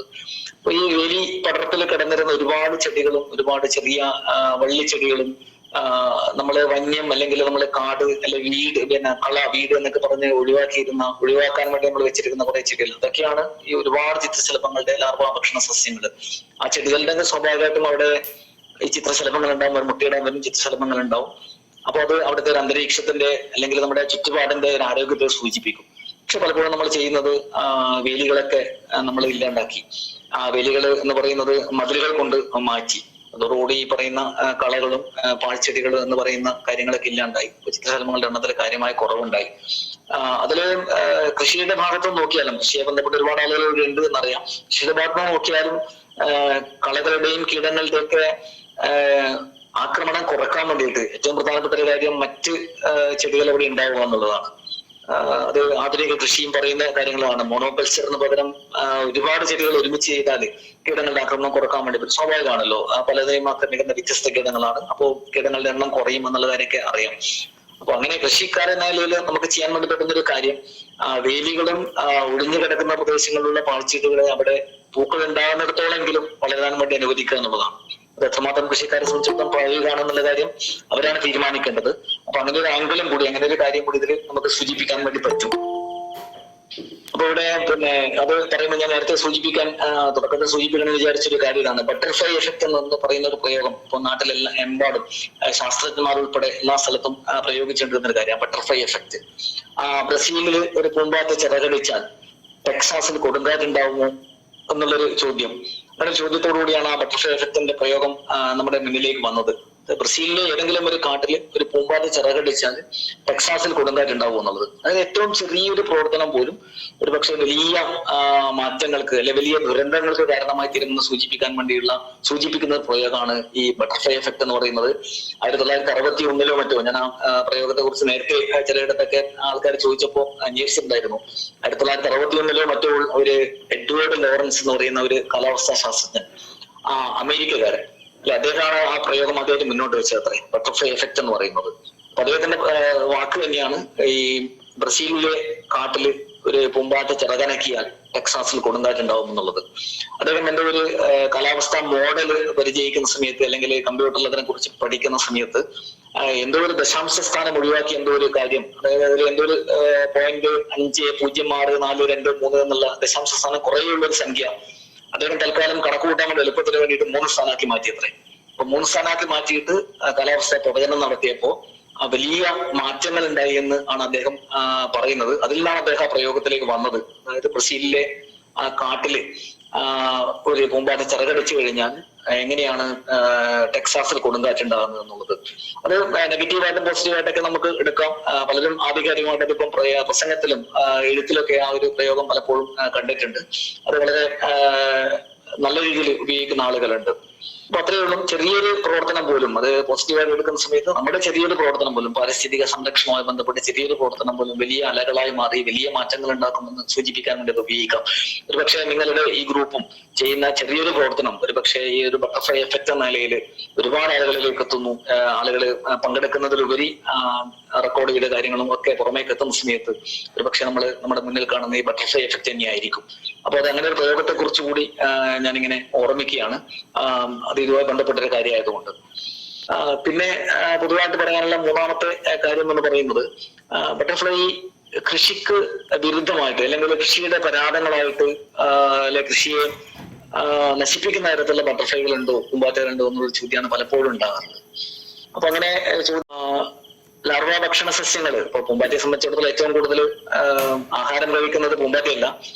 പൂമ്പാറ്റയ്ക്ക് സുന്ദരമായ ചിറകുകൾ ഉണ്ടാകാൻ വേണ്ടി ആഹാരം കഴിക്കുന്നത് ശലഭപ്പുഴുക്കളാണ്. ഇപ്പൊ ശലഭപ്പുഴുക്കൾ ആഹാരാക്കുന്നത് നമുക്കറിയാം. അതിനെ കുറിച്ച് ഒന്ന് സൂചിപ്പിക്കാം. ശലഭപ്പുഴുക്കൾ ആഹാരാക്കുന്നത് വ്യത്യസ്ത ചെടികളാണ്. ഓരോന്നിനും വ്യത്യസ്ത ചെടികളാണ് സാധാരണ ആഹാരാക്കാൻ ഉണ്ടാവുക. അപ്പൊ അങ്ങനെ വരുന്ന സമയത്ത് നമ്മുടെ വിളകളെ നശിപ്പിക്കുന്ന ശലഭപ്പുഴുക്കൾ ഇല്ലെന്ന് ചോദിച്ചാൽ ഉണ്ട്. പക്ഷെ അവരുണ്ടാക്കുന്ന നാശം വളരെ കുറവാണ്. വലിയ മറ്റ് ഷഡ്പഥങ്ങളൊക്കെ ഉണ്ടാക്കുന്ന പോലുള്ള നാശം അവരുണ്ടാക്കുന്നില്ല. അതിലൊന്ന് ക്യാബേജിനെ ആക്രമിക്കുന്ന ക്യാബേജ് വൈറ്റ് എന്ന് പറയുന്ന ക്യാബേജിന്റെ ഇലകളെത്തും നിൽക്കുന്ന ഒരു ബട്ടർഫ്ലൈനെ വേണമെങ്കിൽ അതിൽ പറയാം. പിന്നെ നെല്ല് വർഗത്തിൽപ്പെട്ട ചെടികൾ അല്ലെങ്കിൽ മുളയിലൊക്കെ ജീവിക്കുന്ന കുറെ പൂമ്പാറ്റകളുണ്ട്. അവയൊക്കെ മുട്ടയിടുന്നത് ഈ പറയുന്ന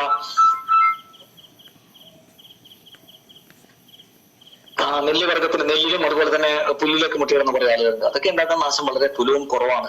അതുപോലെ തെങ്ങിന്റെ ഓലയുടെ മുകളിൽ കാണുന്ന സാധാരണ മുട്ടയിടുന്ന രണ്ടോ മൂന്നോ ശലഭങ്ങളുണ്ട്. അപ്പോൾ തെങ്ങിന്റെ ഓലയെ നശിപ്പിക്കുന്നത് ചിലപ്പോൾ ചെറിയ തെങ്ങിന്റെ ഓലയൊക്കെ ചിലപ്പോൾ ജൈന്റ് റബ്ബർ എന്ന് പറയുന്ന പൂമ്പാറ്റ അത് കുറച്ച് ചിലപ്പം നമ്മൾ കണ്ടിട്ടുണ്ടാവും. അതിൻ്റെ ഉള്ളിൽ എന്റെ ചിത്രവിലണ്ടെന്ന് ഞാൻ കാണിക്കാം.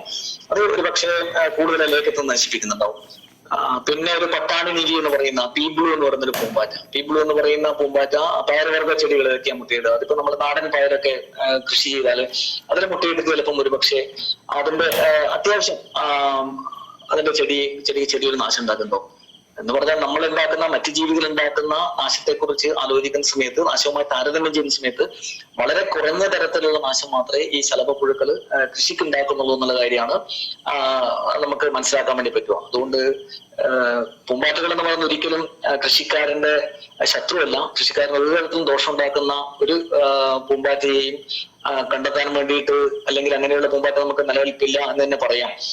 മറ്റൊരു നാശം ഉണ്ടാക്കുന്ന ഒരു കാര്യം വാഴയില വ്യാപകമായി നശിപ്പിക്കുന്ന വാഴച്ചെങ്കിനി എന്ന് പറയുന്ന പൂമ്പാറ്റ ഉണ്ടായിരുന്നു, ബനാന സ്കിപ്പർ എന്ന് പറയുന്നത്. അത് നമ്മുടെയൊക്കെ ഏരിയയില് വാഴയുടെ ഇലയുടെ അറ്റെങ്ങനെ തിരിച്ച് മുറിച്ച് മടക്കി വെച്ചിട്ട് നശിപ്പിക്കുന്ന ഒരു ആക്രമണം ഉണ്ടായിരുന്നു ഒരു 2-3 വർഷം മുന്നേ. ആ ബനാന സ്കിപ്പർ എന്ന് പറഞ്ഞിട്ട് ഒരു ബട്ടർഫ്ലൈ. പക്ഷെ അത് പിന്നീട് ആ ബട്ടർഫ്ലൈ നമ്മുടെ നാട്ടിലെ ബട്ടർഫ്ലൈ അല്ലാതെ പുറമേ നിന്നും എന്തോ കാരണം കൊണ്ട് മറ്റേതോ സ്ഥലത്ത് നോർത്ത് ഈസ്റ്റിലോ മറ്റേതോ ലോറിയിലോ ട്രെയിനിലോ മറ്റോ ലോഡ് വരുന്ന സമയത്ത് ഇവിടെ എത്തുകയാണ് എന്നും അങ്ങനെയാണ് ഇവിടെ വ്യാപകമായതെന്നും വളരെ കുറച്ച് വ്യാപകമായി നശിപ്പിച്ചിട്ടുണ്ടായിരുന്നു. വയനാട്ടിലും അതുപോലെ തന്നെ കണ്ണൂരിലെ ചില ഭാഗങ്ങളിലൊക്കെ ഉണ്ടായിരുന്നു. അത് എനിക്ക് തോന്നുന്നു കോഴിക്കോട് ജില്ലയിലെ മറ്റാണ് ആദ്യം റിപ്പോർട്ട് ചെയ്തത്. പക്ഷെ ഇപ്പൊ അതിനെ കാണാനില്ല. ആ ബട്ടർഫ്ലൈ പൂർണ്ണമായിട്ടും ഇല്ലാണ്ടായി. അപ്പൊ അതിനെ ഒരു സ്പെസിമെൻ എടുക്കണമെങ്കിൽ പോലും അല്ലെങ്കിൽ ഒരു ഫോട്ടോ എടുക്കണം പോലും ഇപ്പൊ 2-3 വർഷമായിട്ട് അതിനെ കാണുന്നില്ല എന്നുള്ളതാണ് മറ്റൊരു വസ്തുത.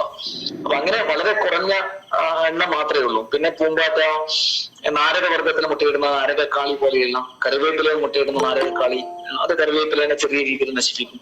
കറിവേപ്പിലയിലെ വളരെ കുറഞ്ഞ അളവിൽ നശിപ്പിക്കാം എന്നൊക്കെ വേണമെങ്കിൽ പറഞ്ഞിട്ടുണ്ട്. പക്ഷെ ഇതൊന്നും വ്യാപകമായിട്ട് ചെടികളെ നശിപ്പിക്കുകയോ കൃഷിയെ കർഷകനെ ബുദ്ധിമുട്ടിക്കുകയോ ചെയ്യുന്ന ഉപാധികളൊന്നും അതിലില്ല.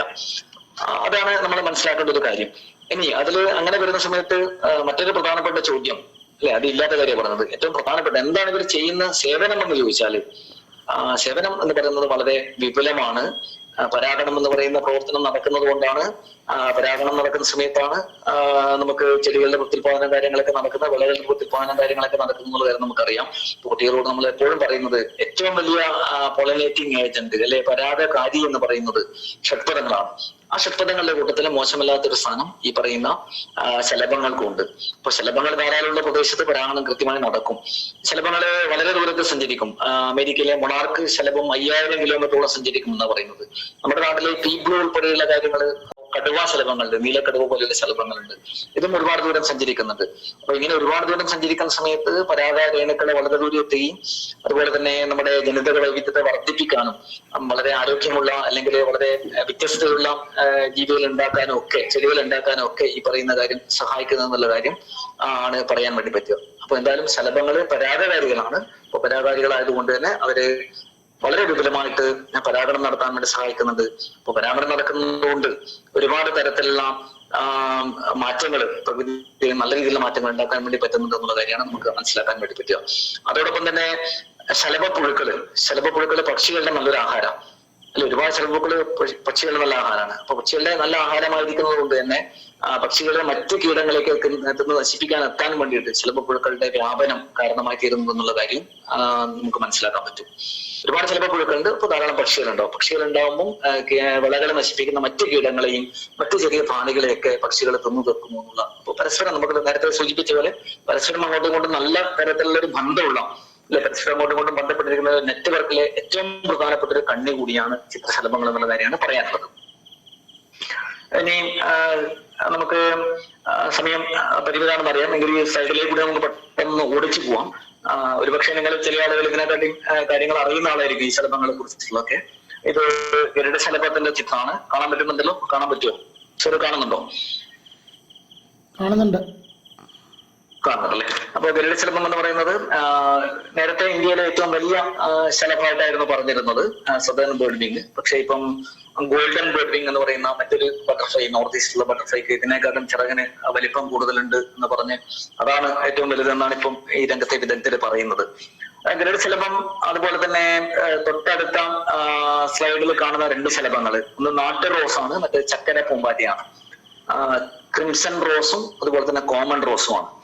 ഈ 3 ശലഭങ്ങളും പ്രധാനമായിട്ടും ആഹാരമാക്കുന്നത് ഈശ്വരമുല്ല എന്ന് പറയുന്ന ചെടിയിലാണ്. ഗരുഡ തൂക്കി, ഗരുഡ കൊടി, ഉറി തൂക്കി എന്നൊക്കെ പറയുന്ന ഈശ്വരമുല്ല ഒരു ഔഷധ സസ്യമാണ്. അതില് ഈശ്വരമുല്ല ഉണ്ടെങ്കിൽ മാത്രമേ ഈ ചെടികളുണ്ടോ. ഇതെന്റെ വീട്ടിന്റെ മുറ്റത്ത് നിന്ന് ഞാൻ എടുത്ത ഒരു ഫോട്ടോ 3 അവിടെ നിന്ന് എടുത്തതാണ്. അപ്പൊ അവിടെ ഈശ്വരമുല്ല ധാരാളമായിട്ടുണ്ടായിരുന്നു. അപ്പൊ ഈശ്വരമുല്ലയില് വന്ന് മുട്ടയിട്ടിട്ട് അതിന്റെ ജീവിതചക്രം പൂർത്തിയാക്കുന്ന പൂമ്പാറ്റകളാണിത്. അപ്പൊ ഇത് ഈ പൂമ്പാറ്റകളെ കുറിച്ച് പക്ഷെ അറിയായിരിക്കും, ഞാൻ പറയാണ്. ഈശ്വരമുല്ല കഴിക്കുന്നത് കൊണ്ട് തന്നെ ഈശ്വരമുല്ലയിലുള്ള അരിസ്റ്റലോക്കിയ എന്നാണ് ഈശ്വരമുല്ലയുടെ ബൊട്ടാണിക്കൽ നെയിം. അരിസ്റ്റലോക്കിയ ഇൻഡിക്കയാണ്. അരിസ്റ്റലോക്കിയ തകലൊക്കെ ഉണ്ട്. അതിന്റെ മറ്റ് കുടുംബത്തിലുള്ള മറ്റ് ചെടികളുണ്ട്. ആ ചെടികളൊക്കെ ഇവര് ആഹാരമാക്കുന്നുണ്ട്. ഈ അരിസ്റ്റലോക്കിയ എന്ന് പറയുന്ന സ്പീഷീസ് ആണ് ഏറ്റവും പ്രധാനപ്പെട്ട ആഹാര സസ്യം. അപ്പൊ ഇതിന് മുട്ടയിടുന്നു. ഇതിന് മുട്ടയിട്ടിട്ട് അതിൽ വിരിഞ്ഞിട്ട് ശലഭപ്പുഴുക്കള് 30 ദിവസമോ അല്ലെങ്കിൽ 35 ദിവസമോ അല്ലെങ്കിൽ 25 ദിവസമോ ആഹാരം കഴിക്കുന്ന ഈശ്വരമുല്ലയെ തന്നെയാണ്. അപ്പൊ ഈ ഈശ്വരമുല്ലയിലുള്ള അരിസ്റ്റലോക്കിൻ എന്ന് പറയുന്ന ഒരു രാസവസ്തു, അരിസ്റ്റലോക്കിൻ ആൽക്കലോയിഡ്, അത് ഈ ശലഭപ്പുഴുക്കളുടെ ശരീരത്തിലുണ്ട്. ശലഭപ്പുഴുക്കളുടെ ശരീരത്തിൽ അത് ഉള്ളത് കൊണ്ട് തന്നെ അത് ഒരു തരത്തില് ഒരു രാസവസ്തു ആയതുകൊണ്ട് പക്ഷികൾക്കൊക്കെ ഇതിനെ ആഹാരാക്കിയാൽ പണി കിട്ടും.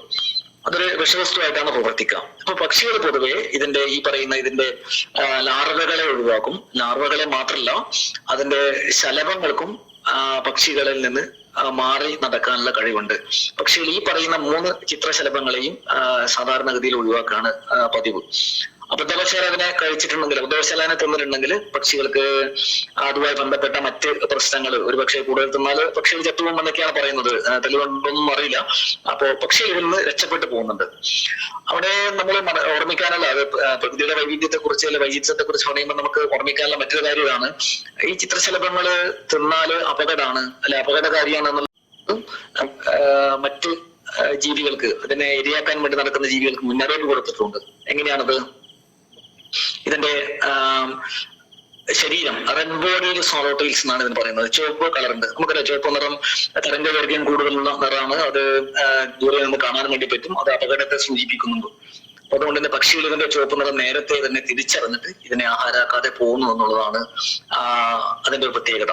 അതുകൊണ്ട് തന്നെ ഇതിനെ ശത്രുക്കളിൽ നിന്ന് അധികം ഭീഷണിയൊന്നുമില്ല. പക്ഷെ ഈശ്വരമല്ല പിടിച്ചു കിട്ടാൻ വിഷമാണ്. ഈശ്വരമല്ലയുടെ എണ്ണം കുറവാണ്. അതുകൊണ്ട് തന്നെ ഈ ചിത്രശലഭങ്ങളുടെ എണ്ണം പൊതുവെ ഉണ്ട്. വളരെ ഭംഗിയുള്ള ചിത്രശലഭമാണ്. പക്ഷെ താരതമ്യേന കുറവാണ്. ഒരു പരിധിയൊക്കെ പറഞ്ഞ ഒരു ലിമിറ്റിംഗ് ഫാക്ടർ ഉണ്ട്. അതിനപ്പുറം അത് കൂടുതൽ കാണാൻ വേണ്ടി സാധിക്കില്ല. കേരളത്തിൽ അങ്ങോട്ടും ഇങ്ങോട്ടും കാണുന്ന സാധനങ്ങളാണ്. കേരളത്തിൽ മാത്രമല്ല, ഇത് ഓൾ ഇന്ത്യ തലത്തിലും ഈ 2 കോമൺ റോസും അതുപോലെ തന്നെ ഗരുഡശലഭം നമുക്ക് നോർത്ത് ഈസ്റ്റിൽ കാണാൻ പറ്റില്ല. നോർത്ത് ഈസ്റ്റില് ഇതിന്റെ മറ്റ് ഇതൊക്കെയാണ് കാണാൻ പറ്റുക. അൻഡമാനിൽ വേറെ ഉണ്ട്. അൻഡമാനിൽ ഇത് വേറെ സ്പീഷീസ് ആണ്. വെസ്റ്റേൺ ഘട്ടിലാണ് ഈ പറയുന്ന ഗരുഡശലഭത്തെ കാണാൻ വേണ്ടി പറ്റുക. കോമൺ റോസിനെ എല്ലാ സ്ഥലത്തും കാണാൻ വേണ്ടി പറ്റും. ക്രിംസൺ റോസിനെയും നമുക്ക് വെസ്റ്റേൺ ഘട്ടിലാണ് ഏറ്റവും കൂടുതൽ കാണാൻ വേണ്ടി പറ്റുന്നത്. ഇപ്പൊ കോമൺ റോസ് ഒരു വെസ്റ്റേൺ ഘട്ട് എൻഡമിക് ബട്ടർഫ്ലൈ ആണ്. അങ്ങനെ പ്രത്യേകതയും കൂടെ അതിനുണ്ട്. അപ്പൊ ഇവിടെ ഈ ഒരു കാര്യത്തെ കുറിച്ച് പറയുമ്പോൾ നമുക്ക് ഇപ്പൊ കൃഷിയൊക്കെ ബന്ധപ്പെട്ട് ചെടികളൊക്കെ ബന്ധപ്പെട്ടിട്ട് ഒരുപാട് രസകരമായ കാര്യങ്ങൾ നമുക്ക് മനസ്സിലാക്കാൻ പറ്റും. അല്ലെ കുട്ടികൾക്കൊക്കെ പറഞ്ഞു കൊടുക്കുമ്പോൾ അതിന്റെ വൈവിധ്യത്തെ കുറിച്ച് വൈചിത്രത്തെ കുറിച്ച് പറഞ്ഞു കൊടുക്കാൻ വേണ്ടി പറ്റും. ഈശ്വരമല്ല എന്ന് പറയുന്ന ഒരു അർവാഭക്ഷണ സസ്യം, അതിൽ ആഹാരം കഴിക്കുന്നു. അതിൽ അരിസ്റ്റോക്കൻ എന്ന് പറയുന്ന രാസവസ്തു ഉണ്ട്. ആ രാസവസ്തു ശരീരത്തിലേക്ക് എത്തുന്ന സമയത്ത് അത് മറ്റ് ശത്രുക്കളിൽ രക്ഷപ്പെടാനുള്ളൊരു ഇതായിട്ട് അത് ഉപയോഗിക്കുന്നു. അത് സൂചിപ്പിക്കാൻ വേണ്ടി ശരീരത്തിൽ ചുവപ്പ് കളറുണ്ട്. തരംഗദൈർഘ്യം കൂടുതലുണ്ട്. പക്ഷികൾ അതിനെ മാറിപ്പോയി അതിനെ ആഹാരാക്കാതെ മുന്നോട്ട് പോകുന്നു എന്നുള്ള കാര്യങ്ങളൊക്കെ പ്രകൃതിയിലെ ഒരുപാട് കാലത്തെ കോടിക്കണക്കിന് വർഷത്തെ പരിണാമത്തിന്റെ പരമായിട്ട് ഉണ്ടാക്കിയെടുത്തൊരു കാര്യമാണ്. പരിണാമത്തെക്കുറിച്ച്, പ്രകൃതിയെക്കുറിച്ച്, പ്രകൃതിയുടെ സങ്കീർണതയെക്കുറിച്ച്, അതിന്റെ വളരെ വിസ്മയകരമായ പ്രവർത്തനങ്ങളെ കുറിച്ചൊക്കെ പറഞ്ഞു കൊടുക്കാൻ വേണ്ടിയിട്ട് കുട്ടികൾക്ക് വളരെ കൗതുകത്തോടെ കുറച്ചും കൂടി വിശദമായിട്ട് പറയാറുണ്ട്. അപ്പോ കൗതുകത്തോടെ അത് കേട്ടിരിക്കും. ഇനി അവിടെ തീർന്നിട്ടില്ല. ഇതിന്റെ തമാശ, ഇതിന്റെ മറ്റേ അത്ഭുതം എന്താന്ന് ചോദിച്ചാല്, ഇപ്പൊ അടിയിൽ കാണുന്ന 3 പൂമ്പാറ്റകൾ, നാരകക്കാളി, അത് 1 പെണ്ണാണ്. അതിന് 3 തരത്തിലുള്ള ഫോംസ് ഉണ്ട്. അതിന് ഫോംസ് ഒരേ സ്പീഷീസ് തന്നെയാണ്, പക്ഷെ ഫോംസ്. നാരകക്കാളി ഇപ്പൊ നെസ്റ്റിഷ്യസ് എന്ന് പറയുന്ന സ്പീഷീസ് ഉണ്ട്. അതുപോലെ റോമലസ് എന്ന് പറയുന്ന സ്പീഷീസ് ഉണ്ട്. മറ്റേത് ആണാണ് ഏറ്റവും താഴെ കാണുന്നത്. ഈ നാരകക്കാളി ശലഭങ്ങള് യഥാർത്ഥത്തിൽ റെഡ് ബോഡിയുടെ സ്വലോട്ടൈൽ അല്ല. സ്വലോട്ടൈൽ തന്നെയാണ്, പക്ഷെ ചുവപ്പ് ഇതുള്ളതല്ല.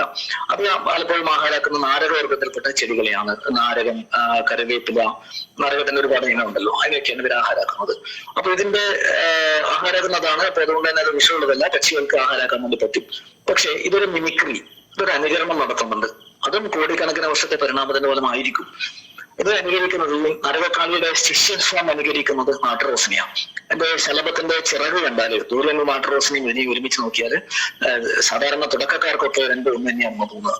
പക്ഷെ അത് തിരിച്ചറിയേണ്ടത് എന്ത് വേണം? അതിന്റെ ബോഡി നോക്കണം. റെഡ് ബോഡി അല്ലെ? റെഡ് ബോഡിയിൽ ആണെങ്കിൽ അത് നാട്ടുറോസാണ്. കറുത്ത ബോഡിയാണെങ്കിൽ നാരകക്കാളിയാണ്. നാരകക്കാളിയിൽ വിഷമില്ല. അതൊരു മിമിക്രിയാണ്. ഇനി നാരകക്കാളിയുടെ 2ാമത്തെ ഫോം റോമലസ് എന്ന് പറയുന്ന ഫോം നോക്കൂ. അതിനെ ചക്കര പൂമ്പാറ്റയോടാണ് അത് അനുകരിക്കുന്നത്. അപ്പൊ 14 കുത്തുകളുണ്ട്. അതിന് 14 പൊട്ടുകളുണ്ട്. താഴത്തിനും പൊട്ടുകളുടെ എണ്ണം കൂടുതലാണ്. അപ്പോ അത് ഇതിനെക്കുറിച്ച് പഠിച്ച ആൾക്കാർ പറയുന്നത്, എവിടെയാണോ നാട്ടുറോസിനെ കൂടുതൽ കാണുന്നത് അവിടെ നാരകക്കാളിയുടെ ശിഷ്യ ഫോമാണ് കൂടുതൽ കാണുക. എവിടെയാണോ ചക്കര പൂമ്പാറ്റയെ, ക്രിംസൺ റോസിനെ കൂടുതൽ കാണുന്നത് അവിടെ നാരകക്കാളിയുടെ റോമലസ് ഫോമാണ് കൂടുതൽ കാണുക. അപ്പോൾ അത് രണ്ടും തമ്മിലുള്ള വ്യത്യാസം, അതിന്റെ ഒരു അനുകരണം എന്ന് പറയുന്നത് അത് എത്ര കാലത്തെ പരിണാമത്തിന്റെ ഫലമായിട്ടായിരിക്കും അത് ഉണ്ടായിട്ടുണ്ടാവുക. അല്ലെ? അത് എത്രമാത്രം ഇതൊക്കെ എങ്ങനെയാണ്, ആരാണ്, എങ്ങനെയാണത് ഉരുവം കൊണ്ടത് എന്നുള്ള കാര്യമൊക്കെ അറിയുമ്പോഴാണ് നമുക്ക് അതിന്റെ വൈവിധ്യം മനസ്സിലാക്കാൻ വേണ്ടി പറ്റുന്നത്, വൈകിട്ട് മനസ്സിലാക്കാൻ വേണ്ടി പറ്റുന്നത്.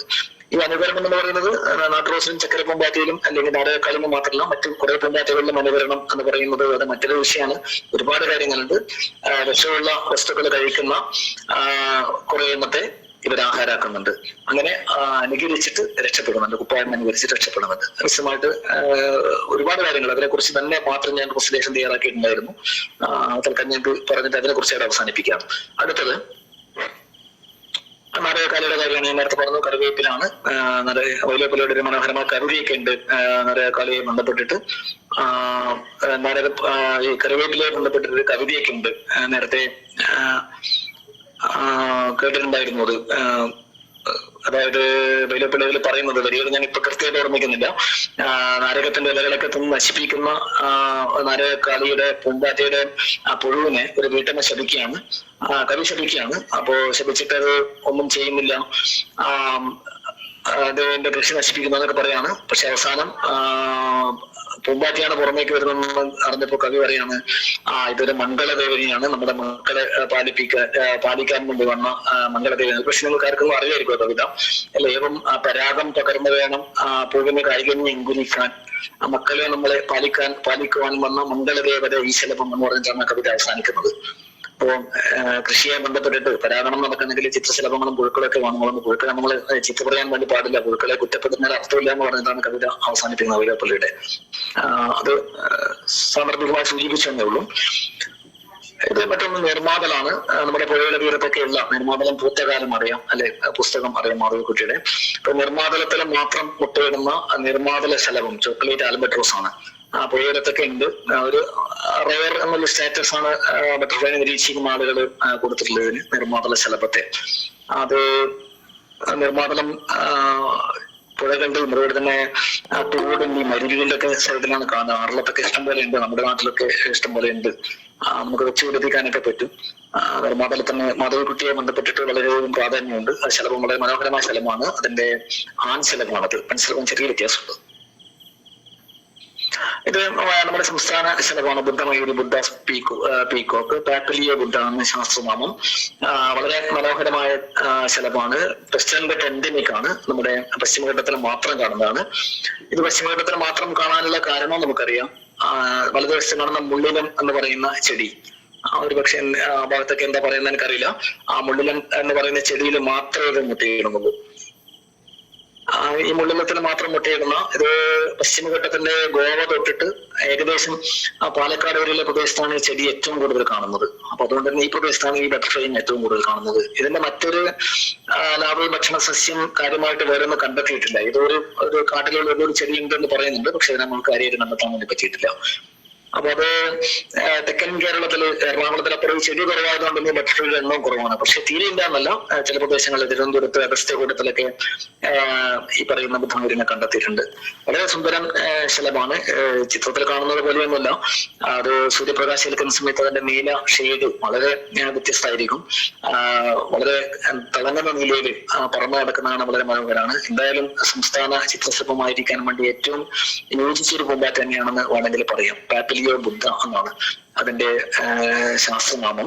ഇതുമായി ബന്ധപ്പെട്ട് ഒരുപാട് കാര്യങ്ങൾ പറയാൻ വേണ്ടി പറ്റും. ഇതിപ്പം ഈ ഫോട്ടോ ഞാൻ എന്റെ വീട്ടിൽ നിന്ന് എടുത്ത ഫോട്ടോ ആണ്, വീട്ടിന്റെ പിന്നിൽ നിന്ന് എടുത്തതാണ്, മുന്നിൽ നിന്ന് എടുത്ത ഫോട്ടോ ആണ്. അതിന് വിരിഞ്ഞു വന്നപ്പോഴുള്ള ഒരു ഫോട്ടോ എടുത്തതാണ്.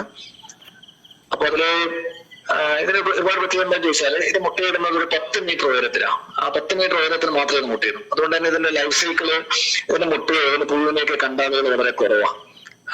മരം കൊത്തിയിടുന്നു. മുള്ളിലം കുറച്ച് കഴിച്ചുള്ള മുള്ളിലം പാഴ്മരമായിട്ട് നമ്മുടെ നാട്ടുകളിൽ നിന്ന് കൃഷി സ്ഥലത്തൊക്കെ ആൾക്കാരെ കൊത്തി ഉപേക്ഷിച്ച സാധനമാണ്.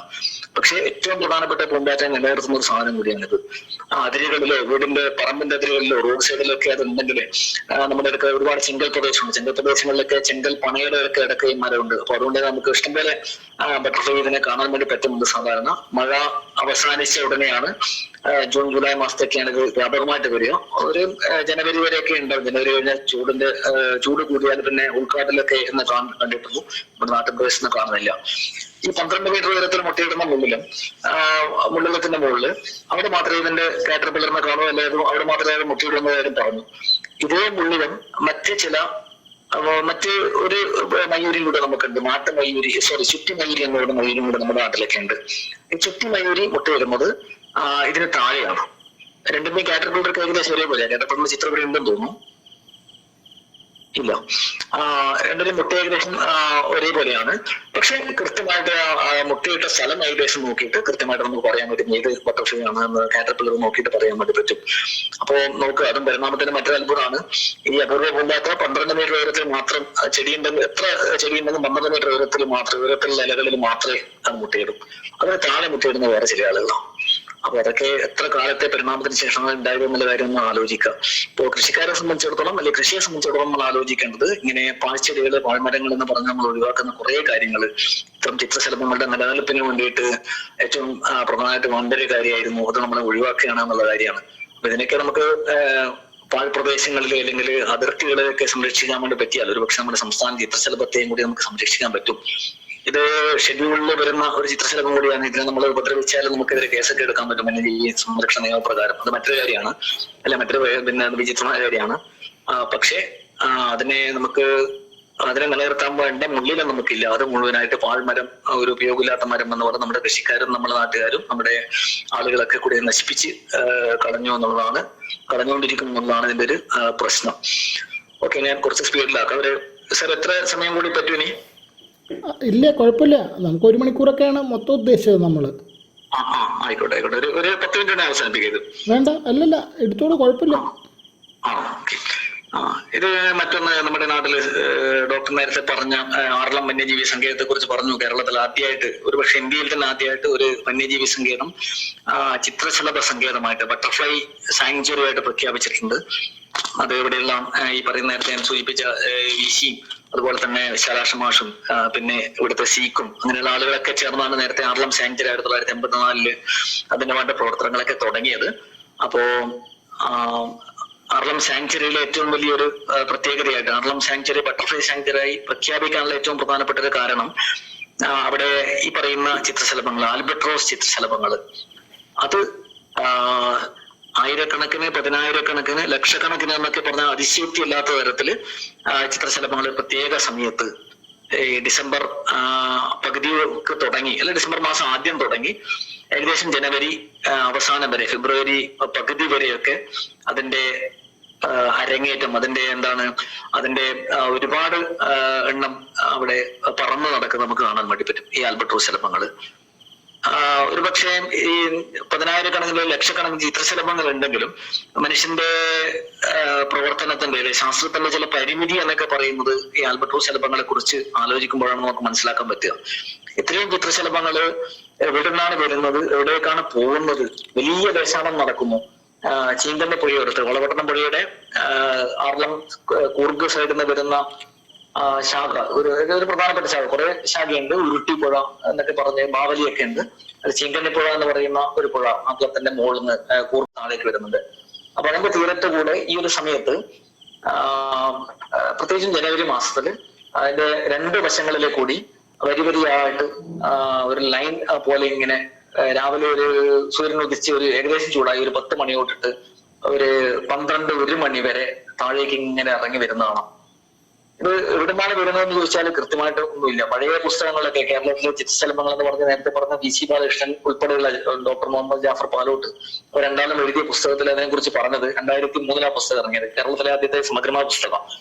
ആ പുസ്തകത്തിൽ അതിനെ കുറിച്ച് പറയുന്നത് ബ്രഹ്മഗിരി കൊടക് മലനിരകളും എങ്ങനെ ഇറങ്ങി വന്ന് പുഴയിലേക്ക് കൂടി വന്ന് നേരെ തിരിച്ച് വയനാട് വഴി അത് മൈസൂർ വഴി ഡെക്കാൻ പ്ലാറ്റൂവിലേക്ക് പോകുന്നു എന്നൊക്കെയാണ് അന്ന് പറഞ്ഞത്. അന്ന് നേരത്തെ അങ്ങനെ എഴുതി വെച്ചിട്ടുണ്ടായിരുന്നത്.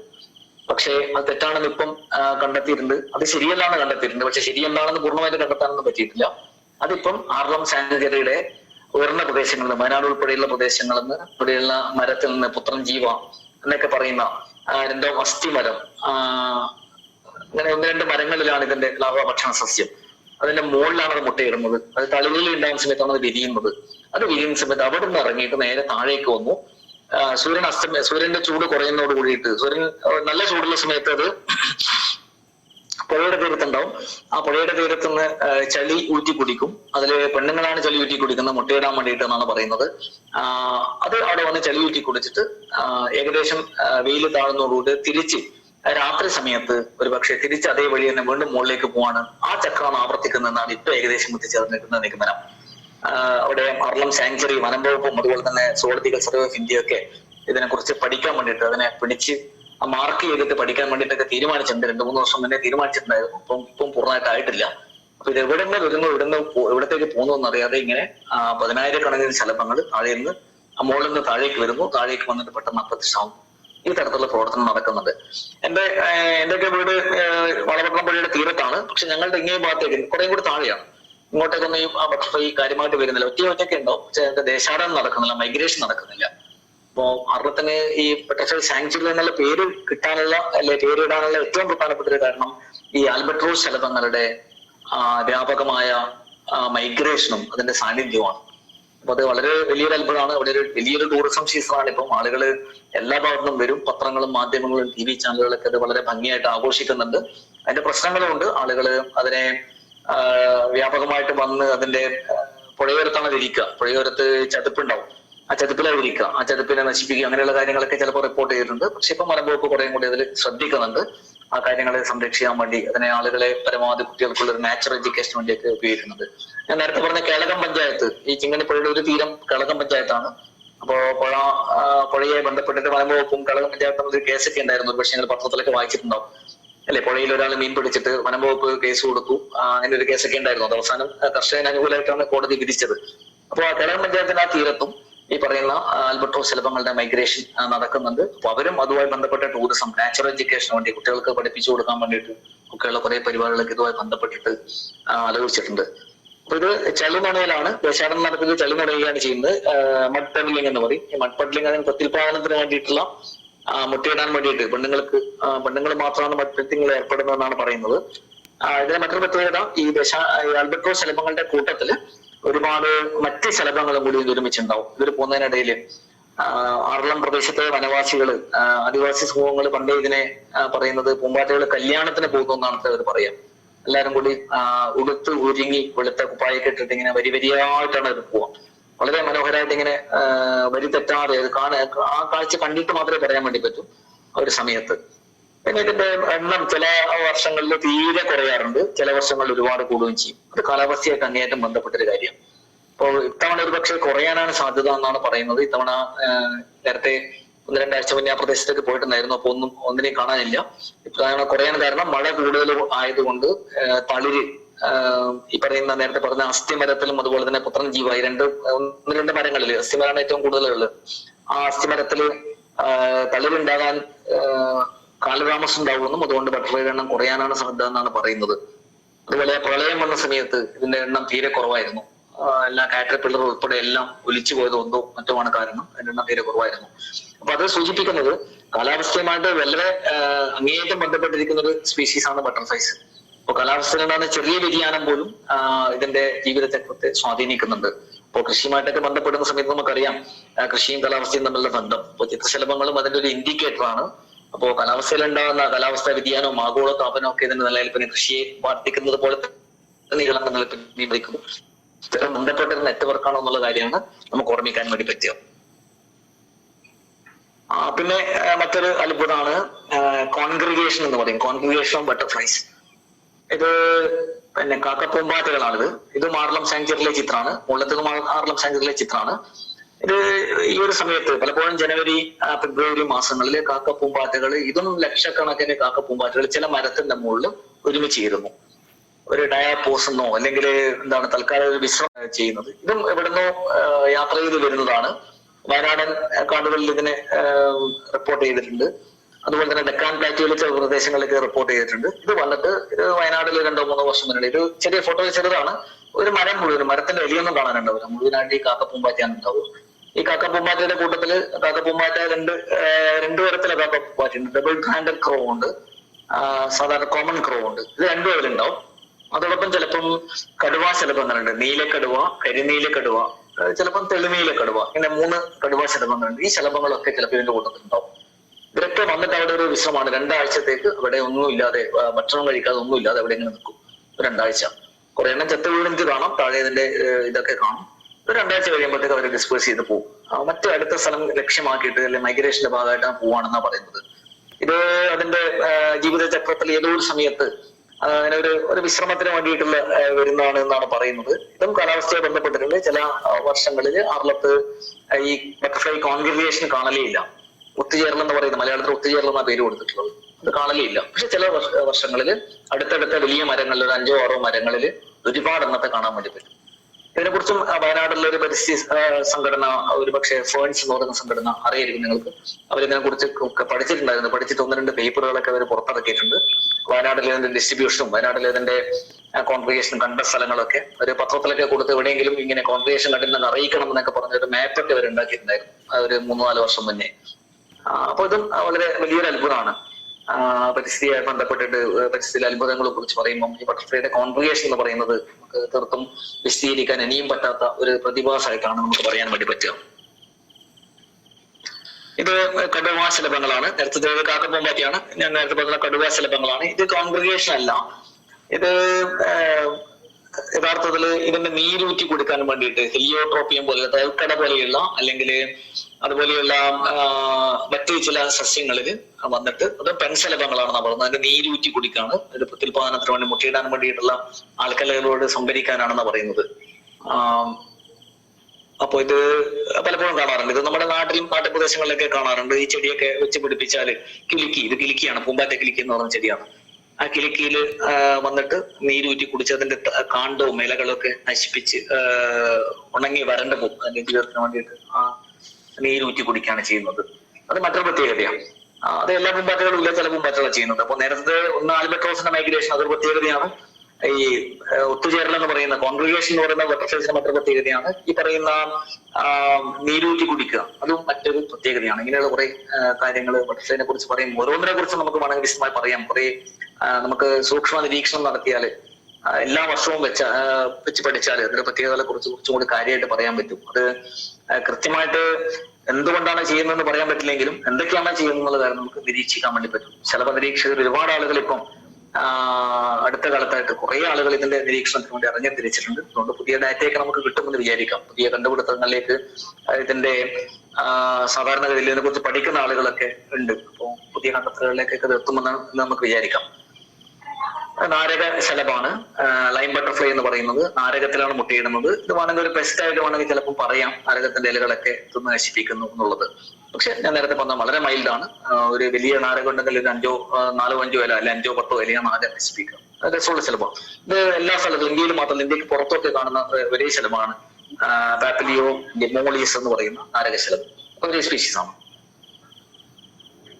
ഇത് പുള്ളിവാലൻ എന്ന് പറയും. മലബാർ ബാൻഡഡ് സ്വാലോടെയിൽ എന്ന് പറയുന്ന വെസ്റ്റേൺ ഘട്ട് എൻഡിമിക് ആയ മനോഹരമായ ഒരു പൂമ്പാറ്റയാണ്.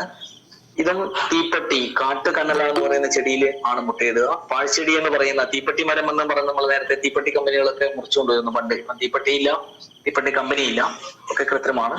അപ്പൊ അതിന്റെ മുകളിലാണ് ഇത് മുട്ടയിടുക. വളരെ രസമുള്ളതാണ്. ഇതിന്റെ ലാർവ പച്ച നിറത്തിലുള്ള ലാർവയാണ്. 10-15 എണ്ണമൊക്കെ ഒരുമിച്ചുണ്ടാവും. ഒരുമിച്ച് നിന്നിട്ട് കാണാൻ വളരെ മനോഹരമായ ഇതാണ്. നമ്മുടെയൊക്കെ എന്റെയൊക്കെ നാട്ടിലുണ്ട് ഇത് ഇഷ്ടം പോലെ. ഇത് മഴക്കാലത്താണ് ഉണ്ടാവുക. പാപ്പിലിയോ ശലഭമാണ്, കിളിവാലൻ ശലഭമാണ്. വളരെ മനോഹരമാണ്. ഇതിനെ കാണാനായിട്ട് നോർത്ത് ഇന്ത്യയിൽ നിന്ന് നോർത്ത് ഈസ്റ്റിൽ നിന്നൊക്കെ ആളുകൾ ഇങ്ങോട്ടേക്ക് വരാറുണ്ട്. വെസ്റ്റേൺ ഘട്ട് എൻഡിമിക് ആയിട്ടുള്ള പൂമ്പാറ്റയാണ്. അതിന്റെ ഒരുപാട് പ്രത്യേകതയുണ്ട്. മുട്ടയിടുന്നതിനൊക്കെ പ്രത്യേകതയുണ്ട്. സാധാരണ എല്ലാവരും ഓരോ മുട്ടയൊക്കെ ആയിട്ട് അല്ലെങ്കിൽ ഒരു കൂട്ടം മുട്ടയൊക്കെ ആയിട്ടുണ്ട്. പക്ഷെ ഇത് മുട്ടയിടുന്നത് പോപ്പിൻസ് മുട്ട അടുക്കി വെച്ച പോലെ മുകളിലായിട്ടാണ് മുട്ടയിടുക. അത് കാണാൻ ഭയങ്കര രസമാണ്. ശലഭ നിരീക്ഷകരെ സംബന്ധിച്ചിടത്തോളം അത് ഭയങ്കര താല്പര്യത്തോട് മഴക്കാലം തുടങ്ങിയാൽ അല്ലെങ്കിൽ ജൂൺ-ജൂലൈ മാസമൊക്കെ ആകുമ്പോൾ അവര് കാടുകളിലൊക്കെ കയറി ഇതിന്റെ മുട്ട കാണാൻ വേണ്ടി പോവാറുണ്ട്. പോപ്പിൻസ് മുട്ടായ പോലെ മുട്ടയിടും. ഏറ്റവും മുകളിലത്തെയാണ് ആദ്യം വിരിയ, എന്നിട്ട് താഴേക്ക് വന്നിട്ട് പോയിട്ടാണ് വിരിയ. അല്ലെങ്കിൽ ഏറ്റവും അടിയിലത്തെ ആദ്യം വിരിഞ്ഞ മുട്ട ഒന്നടങ്കം വീണ് പോകും. പക്ഷെ അങ്ങനെയല്ല. അങ്ങനെ മുട്ടയിടുന്ന ഈ ഒരു ശലഭം മാത്രമേ നമ്മുടെ നാട്ടിലുള്ളൂ. പിന്നെ ഒന്നുള്ള മരോട്ടി ശലഭമാണ്. അതും ഏകദേശം ആ രീതിയിൽ തന്നെയാണ് മുട്ടയിടുക. ഈ 2 ശലഭങ്ങളാണ്. പക്ഷെ അത് കുറച്ചും കൂടി ചെറുതാണ്. ഇത് കുറച്ചും കൂടി വലിയ അട്ടിയായിട്ട് വലിയ കുറെ മുട്ടകൾ ഒരുമിച്ചുണ്ടാവും. പുള്ളിവാൽപാലൻ. ഇത് മലബാർ റാവൻ. ഇതും വെസ്റ്റേൺ ഘട്ട് എൻഡിമിക് ആണ്. മലബാർ റാവൻ എന്ന് പറയുന്ന പൂമ്പാറ്റയാണ്. അത് ഗ്ലൈക്കോസ്മിസ് പാണലിലൊക്കെ മുട്ടയിടും. അതുപോലെ നാരകവർഗത്തിൽപ്പെട്ട മറ്റു ചില ചെടികളിലേക്ക് മുട്ടയിടുന്നുണ്ട്. ഇത് സാധാരണ ഏറ്റവും കോമൺ ആയിട്ടുള്ള ചിത്രശലഭങ്ങളാണ്. ഒന്ന് പഞ്ചനേത്രി 5 റിംഗ് ആണ്. മറ്റേ 4 കണ്ണി 4 റിംഗ് ആണ്. പൂക്കളില് എന്താ പുൽവർഗ ചെടികളിലൊക്കെയാണ് ഇത് മുട്ടയിടുക. സാധാരണമാണ്, പക്ഷെ വളരെ ഭംഗിയുള്ള പൂമ്പാറ്റയാണ്. നമ്മൾ അങ്ങനെ അതിന് ഭംഗി അധികം ശ്രദ്ധിക്കാൻ വേണ്ടി നിൽക്കാറില്ല എന്നേ ഉള്ളൂ. ഇതിന്റെ പഞ്ചനേത്രിയുടെ ഹൈറ്റുള്ള പ്രദേശങ്ങളിൽ കാണുന്ന വേറെ പൂമ്പാറ്റയൊക്കെ ഉണ്ട് അല്ലെ. പൂമ്പാറ്റകളുടെ കാര്യത്തില് പൂമ്പാറ്റയും 330 പൂമ്പാറ്റ എന്ന് പറഞ്ഞു. 330 പൂമ്പാറ്റിനെ ഒരു സ്ഥലത്ത് കാണാൻ വേണ്ടി പറ്റില്ല. നമ്മുടെ കാലാവസ്ഥ അനുസരിച്ചിട്ട്, നമ്മുടെ എലവേഷൻ അനുസരിച്ചൊക്കെ കാണുന്ന പൂമ്പാറ്റകളുടെ സാന്നിധ്യം വ്യത്യസ്തമായിരിക്കും. ഇപ്പൊ നിങ്ങൾ ഉയർന്ന പ്രദേശങ്ങളിൽ ഒരു 1000 മീറ്ററിന് മുകളിൽ കാണുന്ന എല്ലാ പൂമ്പാറ്റയും താഴെ കാണണമെന്നില്ല, താഴെ കാണുന്ന എല്ലാ പൂമ്പാറ്റയും മുകളിൽ കാണണമെന്നില്ല.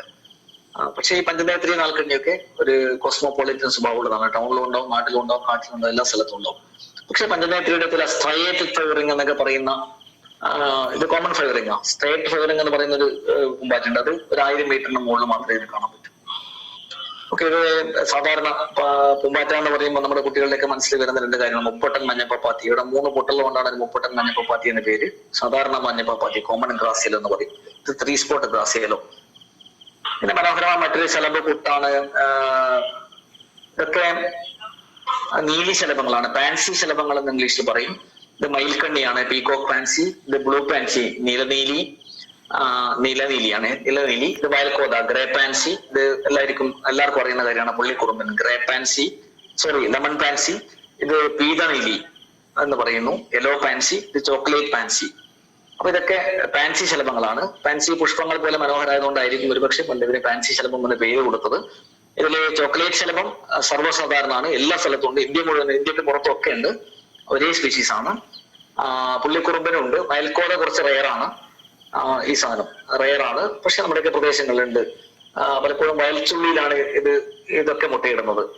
ഇത് അപൂർവം എന്ന് പറയാൻ വേണ്ടി പറ്റുന്ന ഏറ്റവും കൂടുതൽ അപൂർവം ഈ നിലനീലിയാണ്, ബ്ലൂ പാൻസി. ഇത് സാധാരണ പാറപ്രദേശങ്ങളിലൊക്കെയാണ് ഇതിനെ കാണുക. വളരെ സുന്ദരമായ പൂമ്പാറ്റയാണ്. ഇത് കുറച്ച് റെയറാണ്.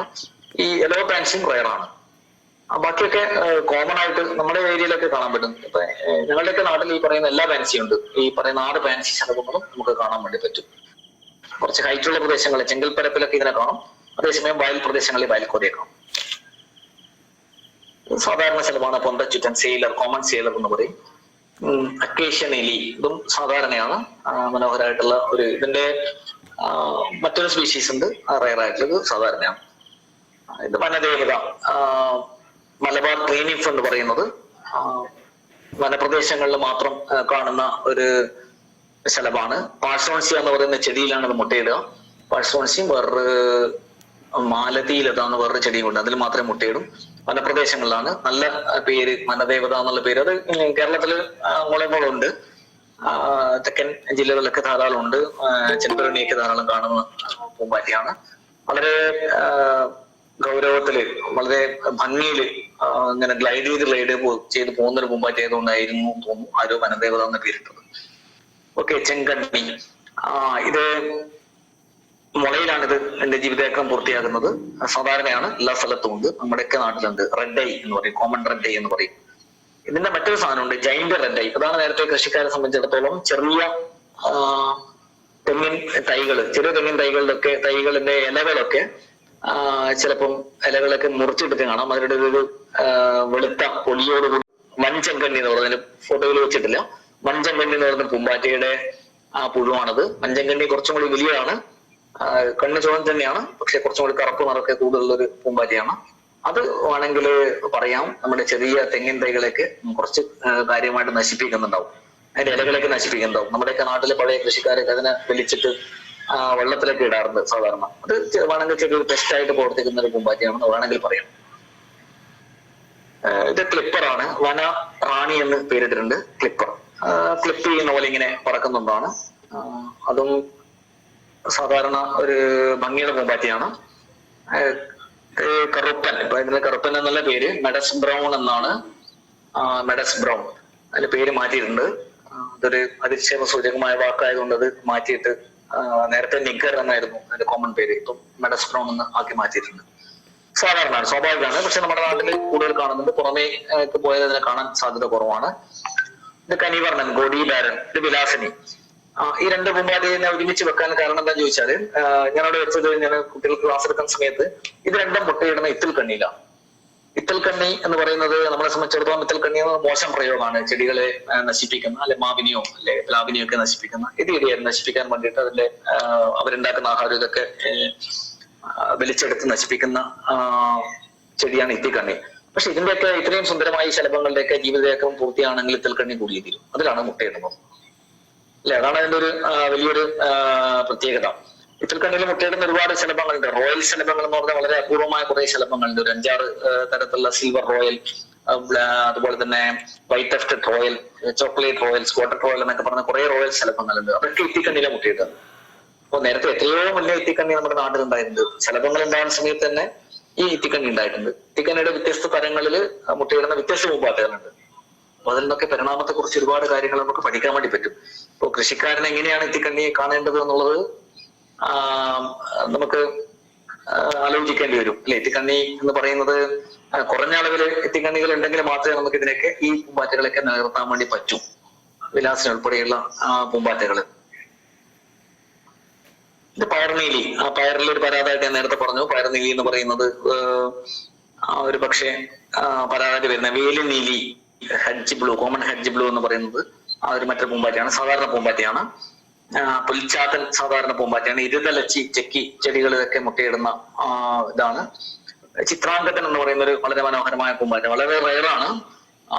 ഇത് എന്താണ്, വെടിക്കലി, ആമത്താളി എന്നൊക്കെ പറയുന്ന ഒരു ചെടിയുണ്ട്. ആ ചെടിയിലാണ് ഇത് മുട്ടയിടുക. അതൊരു പാഴ്ചെടിയാ. മണ്ണൊക്കെ കൊണ്ടിട്ട് സ്ഥലങ്ങളിലൊക്കെ വളരുന്ന ചെടിയാ. ആ ചെടിയിലാണ് ഇത് വളരുക. അപ്പൊ അത് പലപ്പോഴും നശിപ്പിക്കുകയാണ്. റെയിൽവേ ട്രാക്കിലൊക്കെ ഇഷ്ടംപോലെ ചെടിയുണ്ട്. ചെടികൾ ഇഷ്ടംപോലെ ഉണ്ട്. പക്ഷെ പൂമ്പാറ്റ വളരെ റയറാണ്, അപൂർവമാണ്. വളരെ സുന്ദരമായ ഒരു പൂമ്പാറ്റ ചിത്രമാണ്. പെയിന്റഡ് കോർട്ടിസാൻ എന്നാണ് ഇംഗ്ലീഷ് പേര്. പെയിന്റഡ് കോർട്ടിസാൻ. ആ മരോട്ടി ശലഭം ഭയങ്കര മരോട്ടിയിൽ മുട്ടയിടും. പട്ടാണി നീലി, ഇതൊരു പരാതായിട്ട് വേണമെങ്കിൽ പറയാം. ഇതിന്റെ മുകളിൽ പയറിന്റെ മുകളിലൊക്കെ മുട്ടയിടുന്ന സാധനം. ഇത് വലിയ ദേശാടകൻ കൂടിയാണ്. ഒരുപാട് ദൂരം സഞ്ചരിക്കുമെന്നാണ് ഇതിനെ കുറിച്ച് പഠിച്ച ആളുകൾ പറയുന്നത്.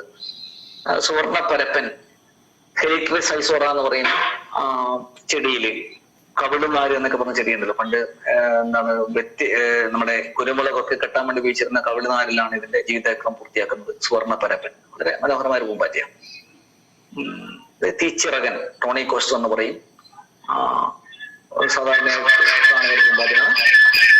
വെള്ളിവാലി എന്ന് പറയുന്ന പൂമ്പാറ്റയുണ്ട്. ഏതായാലും പേരമീലി എന്ന് പറയുന്ന മറ്റൊരു പൂമ്പാറ്റ. പേരയിലാണ്. ഇങ്ങനെയുള്ള പൂമ്പാറ്റകൾ വളരെ കുറവാണ്. പേരയിലാണ് പേരയുടെ പൂവിലും മുട്ടയിടുന്നത്. പേരയുടെ ഉള്ളിലാണ് അതിന്റെ ജീവിതചക്രം പൂർത്തിയാകുന്നത്. എന്നിട്ട് പേരൊക്കെ പുറമേക്ക് വരികയാണ്. ഇതാണ് പൂമ്പാറ്റ. പിന്നെ ശലഭാണ്, കൃഷ്ണശലഭാണ്. എരിക്ക് തപ്പി ഉണ്ട്. നവാബ് എന്ന് പറയുന്ന പൂമ്പാറ്റയുണ്ട്. അതിന്റെയൊക്കെ പുഴുവും കാര്യങ്ങളൊക്കെയാണ്. ഓക്കെ, ഇത്രയൊക്കെയാണ് പൂമ്പാറ്റയെ കുറിച്ച് ചുരുക്കി പറയാൻ ഉള്ളത്. പിന്നെ പൂമ്പാറ്റയെ കുറിച്ച് പൂമ്പാറ്റകളെ കുറിച്ച് പഠിക്കുന്ന ഒരുപാട് ആളുകൾ ഇപ്പോൾ ഉണ്ട്. അതിന്റെ ശാസ്ത്രം പഠിക്കുന്ന ആളുകളുണ്ട്. അതിന്റെ സൗന്ദര്യം പഠിക്കുന്ന ആളുകളുണ്ട്. വെറുതെ കാഷ്വൽ വാച്ചേഴ്സ് ആയിട്ട് ഉള്ള ആളുകളുണ്ട്. പാരിസ്ഥിതികമായിട്ട് അതിന്റെ പ്രാധാന്യം മനസ്സിലാക്കി പഠിക്കുന്ന ആളുകളുണ്ട്. അവർക്ക് വേണ്ട ഒരുപാട് റിസോഴ്സുകളൊക്കെ ഇപ്പം നമുക്ക് ലഭ്യമാണ്. ഇന്റർനെറ്റിലൊക്കെ ഒരുപാട് ലഭ്യമാണ്.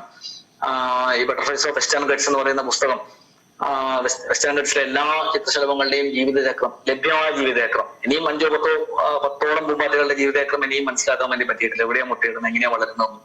ബാക്കി 320, 316, 320 ലൈഫ് സൈക്കിള് പഠിച്ചിട്ടുണ്ട്. അപ്പൊ അതിനുള്ള പുസ്തകമാണ് ഇത്. VC സാറൊക്കെ കൂടി പുറത്തിറക്കിയ ആദ്യത്തെ പുസ്തകം 2003 ജാഫർ പാറോട്ട്, VC ബാലകൃഷ്ണൻ തുടങ്ങിയവർ. ഇങ്ങനെ കുറെ സോഴ്സുകളും ഉണ്ട്. അപ്പൊ ഇതൊക്കെയാണ് പൂമ്പാറ്റകളെ കുറിച്ച് പൊതുവായിട്ട് പറയാനുള്ളത്. ഇപ്പൊ നേരത്തെ സൂചിപ്പിച്ച കൃഷിയുമായി ബന്ധപ്പെടുത്തിയിട്ട് നമുക്ക് ചുരുക്കി പറയാനുള്ളത് എന്താന്ന് ചോദിച്ചാൽ, വലിയൊരു വിശാലമായ ഒരു പരിസ്ഥിതിയുടെ, സങ്കീർണമായ പരസ്പരം ബന്ധിതമായ ഒരു പരിസ്ഥിതിയുടെ ഭാഗമാണ് നമ്മളെല്ലാവരും, നമ്മൾ ഉൾപ്പെടെ എല്ലാ ആൾക്കാരും. അപ്പൊ അതിൽ ഏറ്റവും പ്രധാനപ്പെട്ട ഒരു കണ്ണിയാണ്. ഏറ്റവും പ്രധാനപ്പെട്ട പാരിസ്ഥിതിക ആരോഗ്യത്തിന്റെ സൂചകമാണ് പൂമ്പാറ്റകൾ. ഇപ്പോ കൃഷിയെ സംബന്ധിച്ചിടത്തോളം കൃഷിക്കാരന് ശത്രുതയിലേക്കുള്ള പൂമ്പാറ്റകൾ അല്ലെങ്കിൽ ശലഭപ്പുഴകളൊക്കെ തീരെ കുറവാണ്. പക്ഷെ കൃഷിക്കാരൻ നിലയിൽ നമുക്ക് ചെയ്യാൻ വേണ്ടി പറ്റുന്നത് ചിത്രശലഭ ഉദ്യാനങ്ങളെ നിർമ്മിക്കുക എന്നൊക്കെ സാധാരണ ആർക്കും ചെയ്യാൻ പറ്റുന്നതാണ്.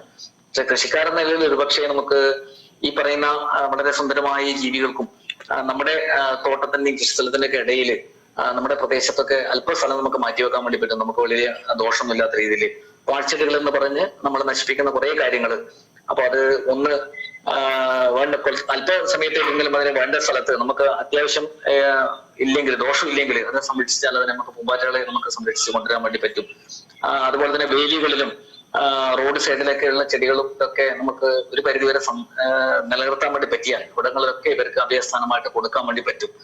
പിന്നെ നമ്മുടെ കീടനാശിനികളുടെയും രാസവളങ്ങളുടെയും ഒക്കെ ഉപയോഗം അത് ഇവരുടെ ആരോഗ്യത്തെ ദോഷകരമായി ബാധിക്കുന്നത് എല്ലാറ്റിനെയും എന്നതുപോലെ. അപ്പൊ അതിന് നമുക്കൊരു നിയന്ത്രണം കൊണ്ടുവരാൻ വേണ്ടി പറ്റിയാൽ അതും നമുക്ക് ചെയ്യാൻ വേണ്ടി പറ്റുന്ന വലിയൊരു കാര്യമായിരിക്കും എന്നാണ് സൂചിപ്പിക്കാനുള്ളത്. ഏതായാലും ഇത്രയും സമയം നിങ്ങളോട് സംസാരിക്കാൻ കഴിഞ്ഞാൽ സന്തോഷം വ്യക്തമാക്കാണ്. എനിക്കറിയില്ല നിങ്ങൾ ഈ തരത്തിലുള്ള തന്നെയാണോ അല്ലെങ്കിൽ കുറച്ചും കൂടി വേറെ തരത്തിലാണോ എന്നുള്ളത് അറിയില്ല. എന്തായാലും സന്തോഷം. ഇതുമായി ബന്ധപ്പെട്ട് സാറിന് മൈക്ക് കൈമാറുകയാണ്. നമസ്കാരം. നല്ല ക്ലാസ് ആയിരുന്നു. ഞാൻ ഒന്ന് രണ്ട് ചെറിയ സംശയങ്ങൾ ചോദിക്കട്ടെ? എന്നാൽ ഈ ശലഭോദ്യാനം ഉണ്ടാക്കുന്നതിന് നമുക്ക് എന്തൊക്കെ ചെടികളാണ് വച്ചുപിടിപ്പിക്കാൻ പറ്റുന്നത്? അത് പിന്നെ ശലഭോദ്യാനം ഉണ്ടാക്കാൻ വേണ്ടിയിട്ട് സ്കൂളുകളിലൊക്കെ വലിയ പ്രൊജക്ട് ഉണ്ട് ഞാൻ നേരത്തെ സൂചിപ്പിച്ചല്ലോ. ഈ ഒട്ടുമിക്ക ശലഭങ്ങൾക്കും പ്രത്യേകം ലാർവാഭക്ഷണ സസ്യങ്ങളുണ്ട്. അപ്പോൾ അത് ഒറ്റ സസ്യം മാത്രമുള്ള ശലഭങ്ങളുണ്ട്. അതേസമയം ഒരു കൂട്ടം അല്ലെങ്കിൽ ഒരു ഫാമിലി, ഇപ്പൊ ഈശ്വരമല്ലയുടെ സംബന്ധിച്ചിടത്തോളം ഈശ്വരമല്ല എരിസ്ലോക്കിയ എന്ന് പറയുന്ന കൂട്ടത്തിൽപ്പെട്ട കുറെ എണ്ണമുണ്ട്. അപ്പൊ അതിനെ നമുക്ക് സംരക്ഷിക്കാൻ വേണ്ടി പറ്റുമെങ്കിൽ, വെച്ചുപിടിപ്പിക്കാൻ വേണ്ടി പറ്റുമെങ്കിൽ അതിനെ നമുക്ക് ആ പൂമ്പാറ്റിനെ അവിടെ എത്തിക്കാൻ വേണ്ടി പറ്റും. ആ പൂമ്പാറ്റുള്ള പ്രദേശത്താണെങ്കിൽ അതിനെ അവിടെ എത്തിക്കാൻ വേണ്ടി പറ്റും, അതിന്റെ എണ്ണം കൂട്ടാൻ വേണ്ടി പറ്റും. അത് വലിയൊരു ലിസ്റ്റ് ഉണ്ട് സാറ്. അത് ചെറുതും വലുതുമായ ഒരുപാട് കാര്യങ്ങളുണ്ട്. നേരത്തെ പറഞ്ഞ വലിയ എന്താണ് ബുദ്ധമയൂരിയുടെ മുള്ളിലം പോലെ അല്ലെങ്കിൽ പുള്ളിവാൽവാലിന്റെ തീപ്പെട്ടി മരം പോലെ അങ്ങനെയുള്ള കുറെ വലിയ മരങ്ങളുണ്ട്. അതുകൂടാതെ ചെറിയ ചെടികളുമുണ്ട്. അത് രണ്ടു തരത്തിലുണ്ടെന്ന് തോന്നുന്നു. ഒന്ന് ലാർവാഭക്ഷണ സസ്യം ഉണ്ടാക്കാൻ വേണ്ടിയിട്ട് ലാർവാഭക്ഷണ സസ്യമായിട്ട് ഉപയോഗിക്കാൻ പറ്റുന്ന ചെടികൾ നമുക്ക് വെച്ച് പിടിപ്പിക്കാം, ഒന്നാമത്തത്. രണ്ടാമത്തത് നെക്ടറിങ്ങിന് വേണ്ടിയിട്ട് എല്ലാ പൂക്കൾക്കും എല്ലാ പൂമ്പാറ്റകൾക്കും പൂന്തേൻ ആവശ്യമുണ്ട്. അപ്പൊ പൂന്തേൻ ഉണ്ടാകാൻ വേണ്ടിയിട്ടുള്ള കുറെ ചെടികൾ വെച്ച് പിടിപ്പിക്കാം. നേരത്തെ പറഞ്ഞ കിലിക്കി ചെടി പോലെയുള്ള സാധനങ്ങൾ വെച്ച് പിടിപ്പിച്ചാല് അത് അതിൽ നിന്ന് എന്താ നീരൂറ്റി കുടിക്കാൻ വേണ്ടിയിട്ട് അവര് കൃത്യമായിട്ട് ആ പറയുന്ന കടുവ വർഗത്തിൽപ്പെട്ട ചിത്രശലഭങ്ങളൊക്കെ അവിടെ എത്തും. അത് ചെയ്യാൻ വേണ്ടി പറ്റും. അപ്പൊ ഒന്ന് ലാർവാഭക്ഷണ സസ്യങ്ങൾ, രണ്ടാമത് നെക്ടറിംഗ് പ്ലാന്റ്, പിന്നെ ഈ പറഞ്ഞ പോലെ നീരൂറ്റി കുടിക്കാൻ വേണ്ടിയിട്ടുള്ള ഹെലിയോട്രോപ്പിയം, തേൽക്കട പോലെയുള്ള ചെടികൾ അതൊക്കെ വെച്ച് പിടിപ്പിച്ചാൽ ആ പൂമ്പാറ്റകളൊക്കെ എത്തിക്കാൻ പറ്റും. ഇത് നമ്മുടെ ചില സ്കൂളുകളിലൊക്കെ ഈ ഹൈസ്കൂളുകളിലും പ്രൈമറി സ്കൂളുകളിലൊക്കെ ചില കുട്ടികളൊക്കെ അത് വെച്ച് പിടിപ്പിച്ച് പൂമ്പാറ്റകളുടെ എണ്ണം കൂട്ടിയെന്നൊക്കെ പറഞ്ഞിട്ട് നേരിട്ട് അനുഭവം ഉണ്ട്. അങ്ങനെ ചെയ്യാൻ വേണ്ടി പറ്റും. വീടുകളിലും അങ്ങനെ ചെയ്യുന്ന ആളുകളൊക്കെ ഉണ്ട്. എന്നെ സംബന്ധിച്ചിടത്തോളം എനിക്ക് ഈശ്വരമില്ല വലിയ ചെടി ഉണ്ടായിരുന്നു വീട്ടില്. ഇപ്പൊ ഇത് നശിച്ചു പോയി. ഇപ്പം അപ്പൊ അതിന് മുകളിൽ എനിക്ക് ഇതിന് മുഴുവൻ സ്ഥിരമായിട്ട് ഒരു വർഷം തന്നെ ഈ ഗരുഡശലഭം ഒരു പക്ഷെ 10-50 ഗരുഡശലഭമൊക്കെ ഒരു പ്രാവശ്യം വിരിഞ്ഞു പോകാറുണ്ട്. ഈ പറയുന്ന 3 ശലഭങ്ങളെ എനിക്ക് അവിടെ തന്നെ ധാരാളം കിട്ടാറുണ്ടായിരുന്നു. കഴിഞ്ഞ വർഷത്തെ എന്തോ കാരണം കൊണ്ട് നശിച്ചു പോയി. തോറുകൂടി ഇപ്രാവശ്യം ഇതിനൊന്നും കാണുന്നില്ല.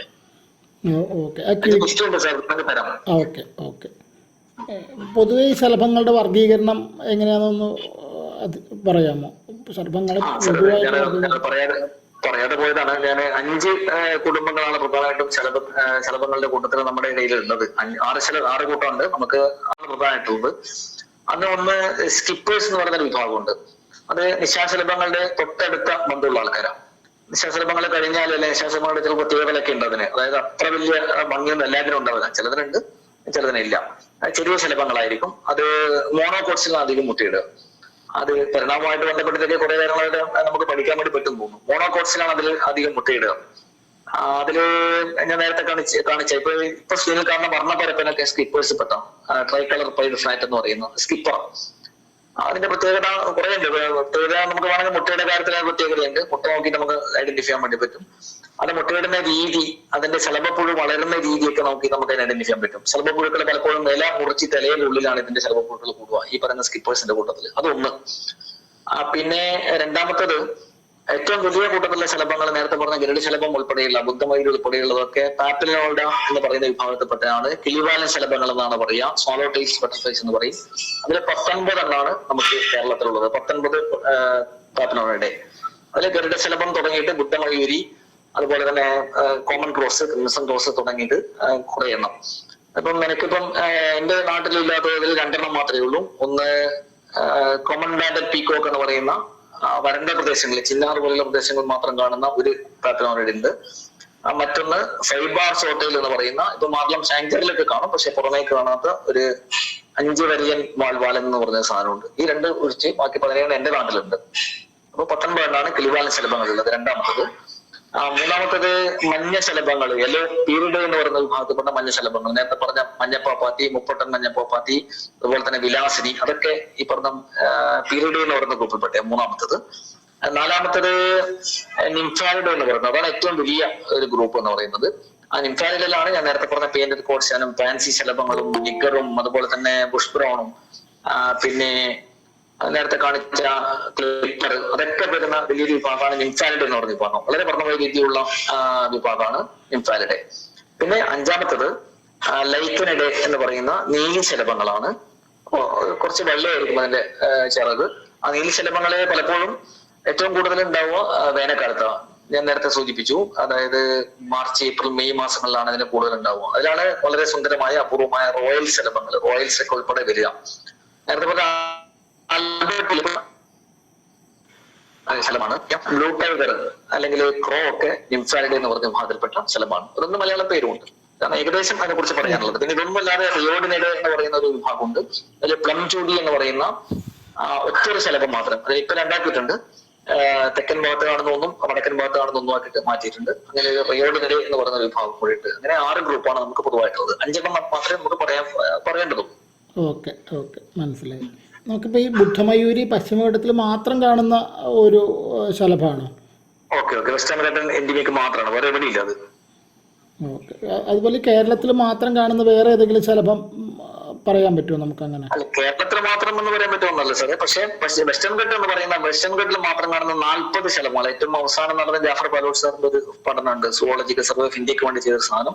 അത് കഴിഞ്ഞ മാസമാണ് ആ പേപ്പർ ഇറങ്ങിയത്, എന്റെ കയ്യിലുണ്ടത്. അത് 40 ശലഭങ്ങൾ ആണ് വെസ്റ്റേൺ ഘട്ട എൻഡിമിക് ആയിട്ട് പറഞ്ഞത്. 40 ശലഭങ്ങൾ. അപ്പം ഈ 340ഓളം ശലഭങ്ങൾ എന്ന് പറഞ്ഞില്ലേ, അതിൽ 40 വെസ്റ്റേൺ ഘട്ടത്തിൽ മാത്രം കാണുന്നതാണ്? വെസ്റ്റേൺ ഘട്ടത്തിൽ മാത്രമേ ഉള്ളൂ. അത് ഗോപുരത്തിന് താഴേക്ക്. അതിൽ തന്നെ കേരളത്തില് തമിഴ്നാട്ടിലും കാണുന്ന ഉണ്ട്. തമിഴ്നാട്ടിൽ 2-3 കേരളത്തിൽ കാണാത്ത 2-3 തമിഴ്നാട്ടിൽ കാണുന്നുണ്ട്. അങ്ങനെ ഒരു വ്യത്യാസം കൂടി ഉണ്ട്. 340 ഇനം ശലഭങ്ങൾ ഇന്ത്യയിൽ കാണുന്ന ശലഭങ്ങളാണോ പറഞ്ഞത്? അല്ലല്ല, ഇന്ത്യയിൽ 1500ഓളം ശലഭങ്ങളുണ്ട്. 1500-നടുത്ത് ശലഭങ്ങളാണ് ഇന്ത്യയിലെ കണക്ക്.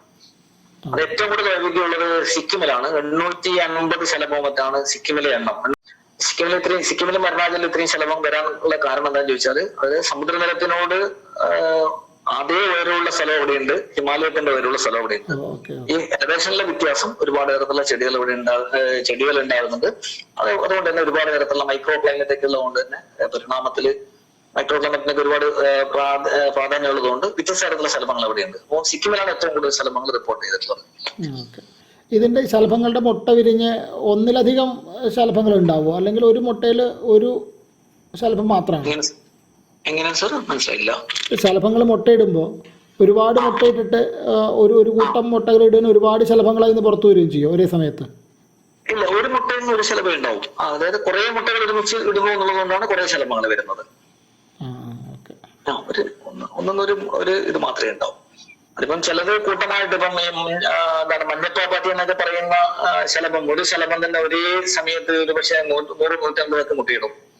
അപ്പൊ ഈ 150 മുട്ടയും വിരുദ്ധത്തിൽ ചിലപ്പം ശലഭമായി മാറാം അനുയോജ്യമായ സാഹചര്യം ആണെങ്കിൽ. നേരെ മറിച്ച് ചില ശലഭങ്ങൾ 1-2 മുട്ട മാത്രമേ ഇടും, 2-3 മുട്ട മാത്രമേ ഇടും.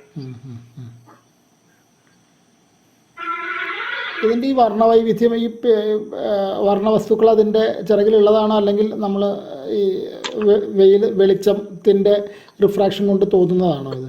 അല്ല, അത് രണ്ടുമുണ്ട് സാർ, രണ്ടുമുണ്ട് എന്നാണ് പറയുന്നത്. അതായത് ഇപ്പൊ നീല കളറിലൊക്കെ ഭയങ്കര വേരിയേഷൻ ഉണ്ട്, ലൈറ്റിന്റെ ആംഗിളിനനുസരിച്ച് ഭയങ്കര വേരിയേഷൻ ഉണ്ട്. മറ്റേ ചിലതിനൊക്കെ പിന്നെ എന്താണ് കൃത്യമായിട്ട് ഏത് ലൈറ്റിലും ഒരേപോലെ തന്നെ കാണും. അതുപോലെ തന്നെ ക്യാമറയിൽ എടുത്ത ഫോട്ടോ ആണെങ്കിൽ, ക്യാമറയിൽ ഫ്ലാഷ് വെച്ചിട്ടെടുത്ത ഫോട്ടോ ആണെങ്കിൽ ചിലപ്പോൾ ചില വ്യത്യാസമൊക്കെ കാണും.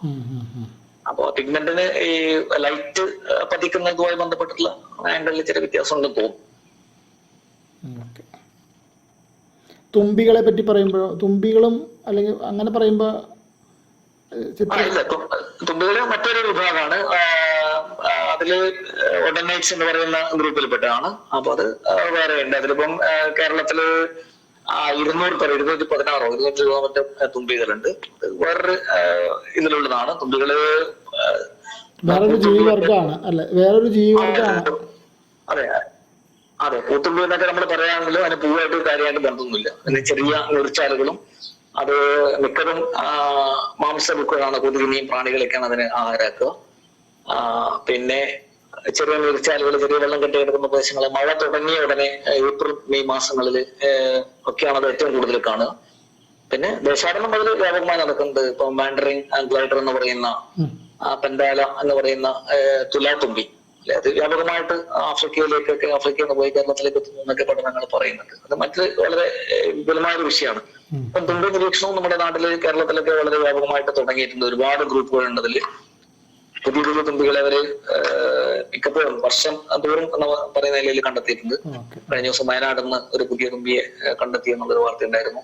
ഈ കേരളത്തിൽ പുതിയ തുമ്പിയെ, കണ്ണൂർ ജില്ലയിൽ നിന്ന് പുതിയ തുമ്പിയെ അവര് ഡിസ്ക്രൈബ് ചെയ്തിട്ടുണ്ട്. അദ്ദേഹം പുരോഗതി പ്രാപിച്ചുകൊണ്ടിരിക്കുന്നത്. ഓക്കെ, പ്രവീൺ സാറ് വളരെ നല്ല ഒരു വിവരങ്ങളാണ് സാറ് പങ്കുവച്ചത്. ഇതിനെ തുടർന്നുള്ള നമ്മുടെ അന്വേഷണങ്ങൾ പോകണം. അതിന്റെ ഭാഗമായിട്ട് ആസ് എ ഹോമിയോപ്പതി ഡോക്ടർ എന്നുള്ള എനിക്ക് ചേർക്കാനുള്ളത്, ഏകദേശം 20 ഏറെ ചിത്രശലഭങ്ങളെ ഹോമിയോപ്പതി മെഡിസിൻസ് ആയിട്ട് ലോകത്ത് ഉപയോഗിച്ചുകൊണ്ടിരിക്കുന്നുണ്ട്. അതിന്റെ പൊതു സ്വഭാവം എന്ന് പറഞ്ഞാൽ, ഈ ചിത്രശലഭം ഗ്രൂപ്പിന്റെ പൊതു സ്വഭാവം ഹോമിയോപ്പതി ഡോക്ടർമാർ കണ്ടെത്തുന്നത് അതിന്റെ ഒന്ന് വളരെ റെസ്റ്റ്ലെസ് ആയിട്ടുള്ള, വളരെ എന്താ പറയാ, അനങ്ങാതിരിക്കുന്ന ഒരു സ്വഭാവം ഇല്ലല്ലോ. അപ്പൊ അങ്ങനെ ഒരു സ്വഭാവം. 2, സുരക്ഷിതത്വ ബോധം വളരെ കുറവുള്ള സ്വഭാവം. വേറൊന്ന്, അച്ഛനമ്മമാരുടെ സംരക്ഷണം ഇല്ലാത്തതുകൊണ്ട് ഉണ്ടാവും തന്നെ, ഒപ്പം തന്നെ ഉണ്ടാവുന്ന ഒരു പ്രശ്നം എന്താ വെച്ചാല് അടിച്ചമർത്തപ്പെട്ട ഒരു മനോഭാവമുള്ള കുഞ്ഞുങ്ങള് ഇത്തരത്തിലുള്ള പേഷ്യൻസിലാണ് ഏറ്റവും കൂടുതൽ ഉപയോഗിച്ചുകൊണ്ടിരിക്കുക എന്നുള്ളതാണ് ഫ്രഞ്ച് ശിശുരോഗ വിദഗ്ധയായിട്ടുള്ള പാട്രീഷ്യ ലെ റൂക്സ് പറഞ്ഞിരിക്കുന്നത്. ഇതിനെ സംബന്ധിച്ച് ഏകദേശം ഇപ്പോ ഹോമിയോപ്പതി ഇത്തരത്തിലുള്ള വിവരങ്ങളെ ശേഖരിക്കുന്ന റെപ്പർട്ടറി എന്ന ബുക്കിലൂടെയാണ്. ഏകദേശം 2000-ലേറെ സിംറ്റംസ് ഹോമിയോപ്പതി ബുക്കുകളിൽ ലഭ്യമാണ്. അപ്പം വൈദ്യശാസ്ത്ര രംഗത്തും ഇത്തരത്തിലുള്ള സാധ്യതകൾ, ഈ ചിത്രങ്ങൾക്ക് സാധ്യത ഉണ്ട് എന്നും കൂടി ചേർക്കുക എന്നുള്ളതാണ് ഒരു കാര്യം. Okay sir, okay sir. ഒരു സംശയം, ഈ ബട്ടർഫ്ലൈസിനാണ് ഉപയോഗിക്കുന്നത്, ബട്ടർഫ്ലൈസിന്റെ എക്സ്ട്രാക്ട് ആണ്, അങ്ങനെയാണ് അത്? അതെ അതെ അതെ അതെ അത് നമ്മളുടെ കേരളത്തിൽ വളരെ കുറച്ച് മെഡിസിൻസ് ആണ് അവൈലബിൾ ആയിട്ടുള്ളത്. പക്ഷെ ഫ്രഞ്ച് ശിശുരോഗ വിദഗ്ധയാണ് പഠനം നടത്തിയിട്ടുള്ളത്. ധാരാളം പഠനങ്ങൾ അതിനോട് അനുബന്ധിച്ച് നടക്കുന്നുണ്ട്. ADHD പോലത്തെ കേസുകളിൽ യൂസ്ഫുൾ ആണെന്നുള്ളതാണ് പഠനങ്ങളുടെ വരുന്ന വിവരങ്ങൾ.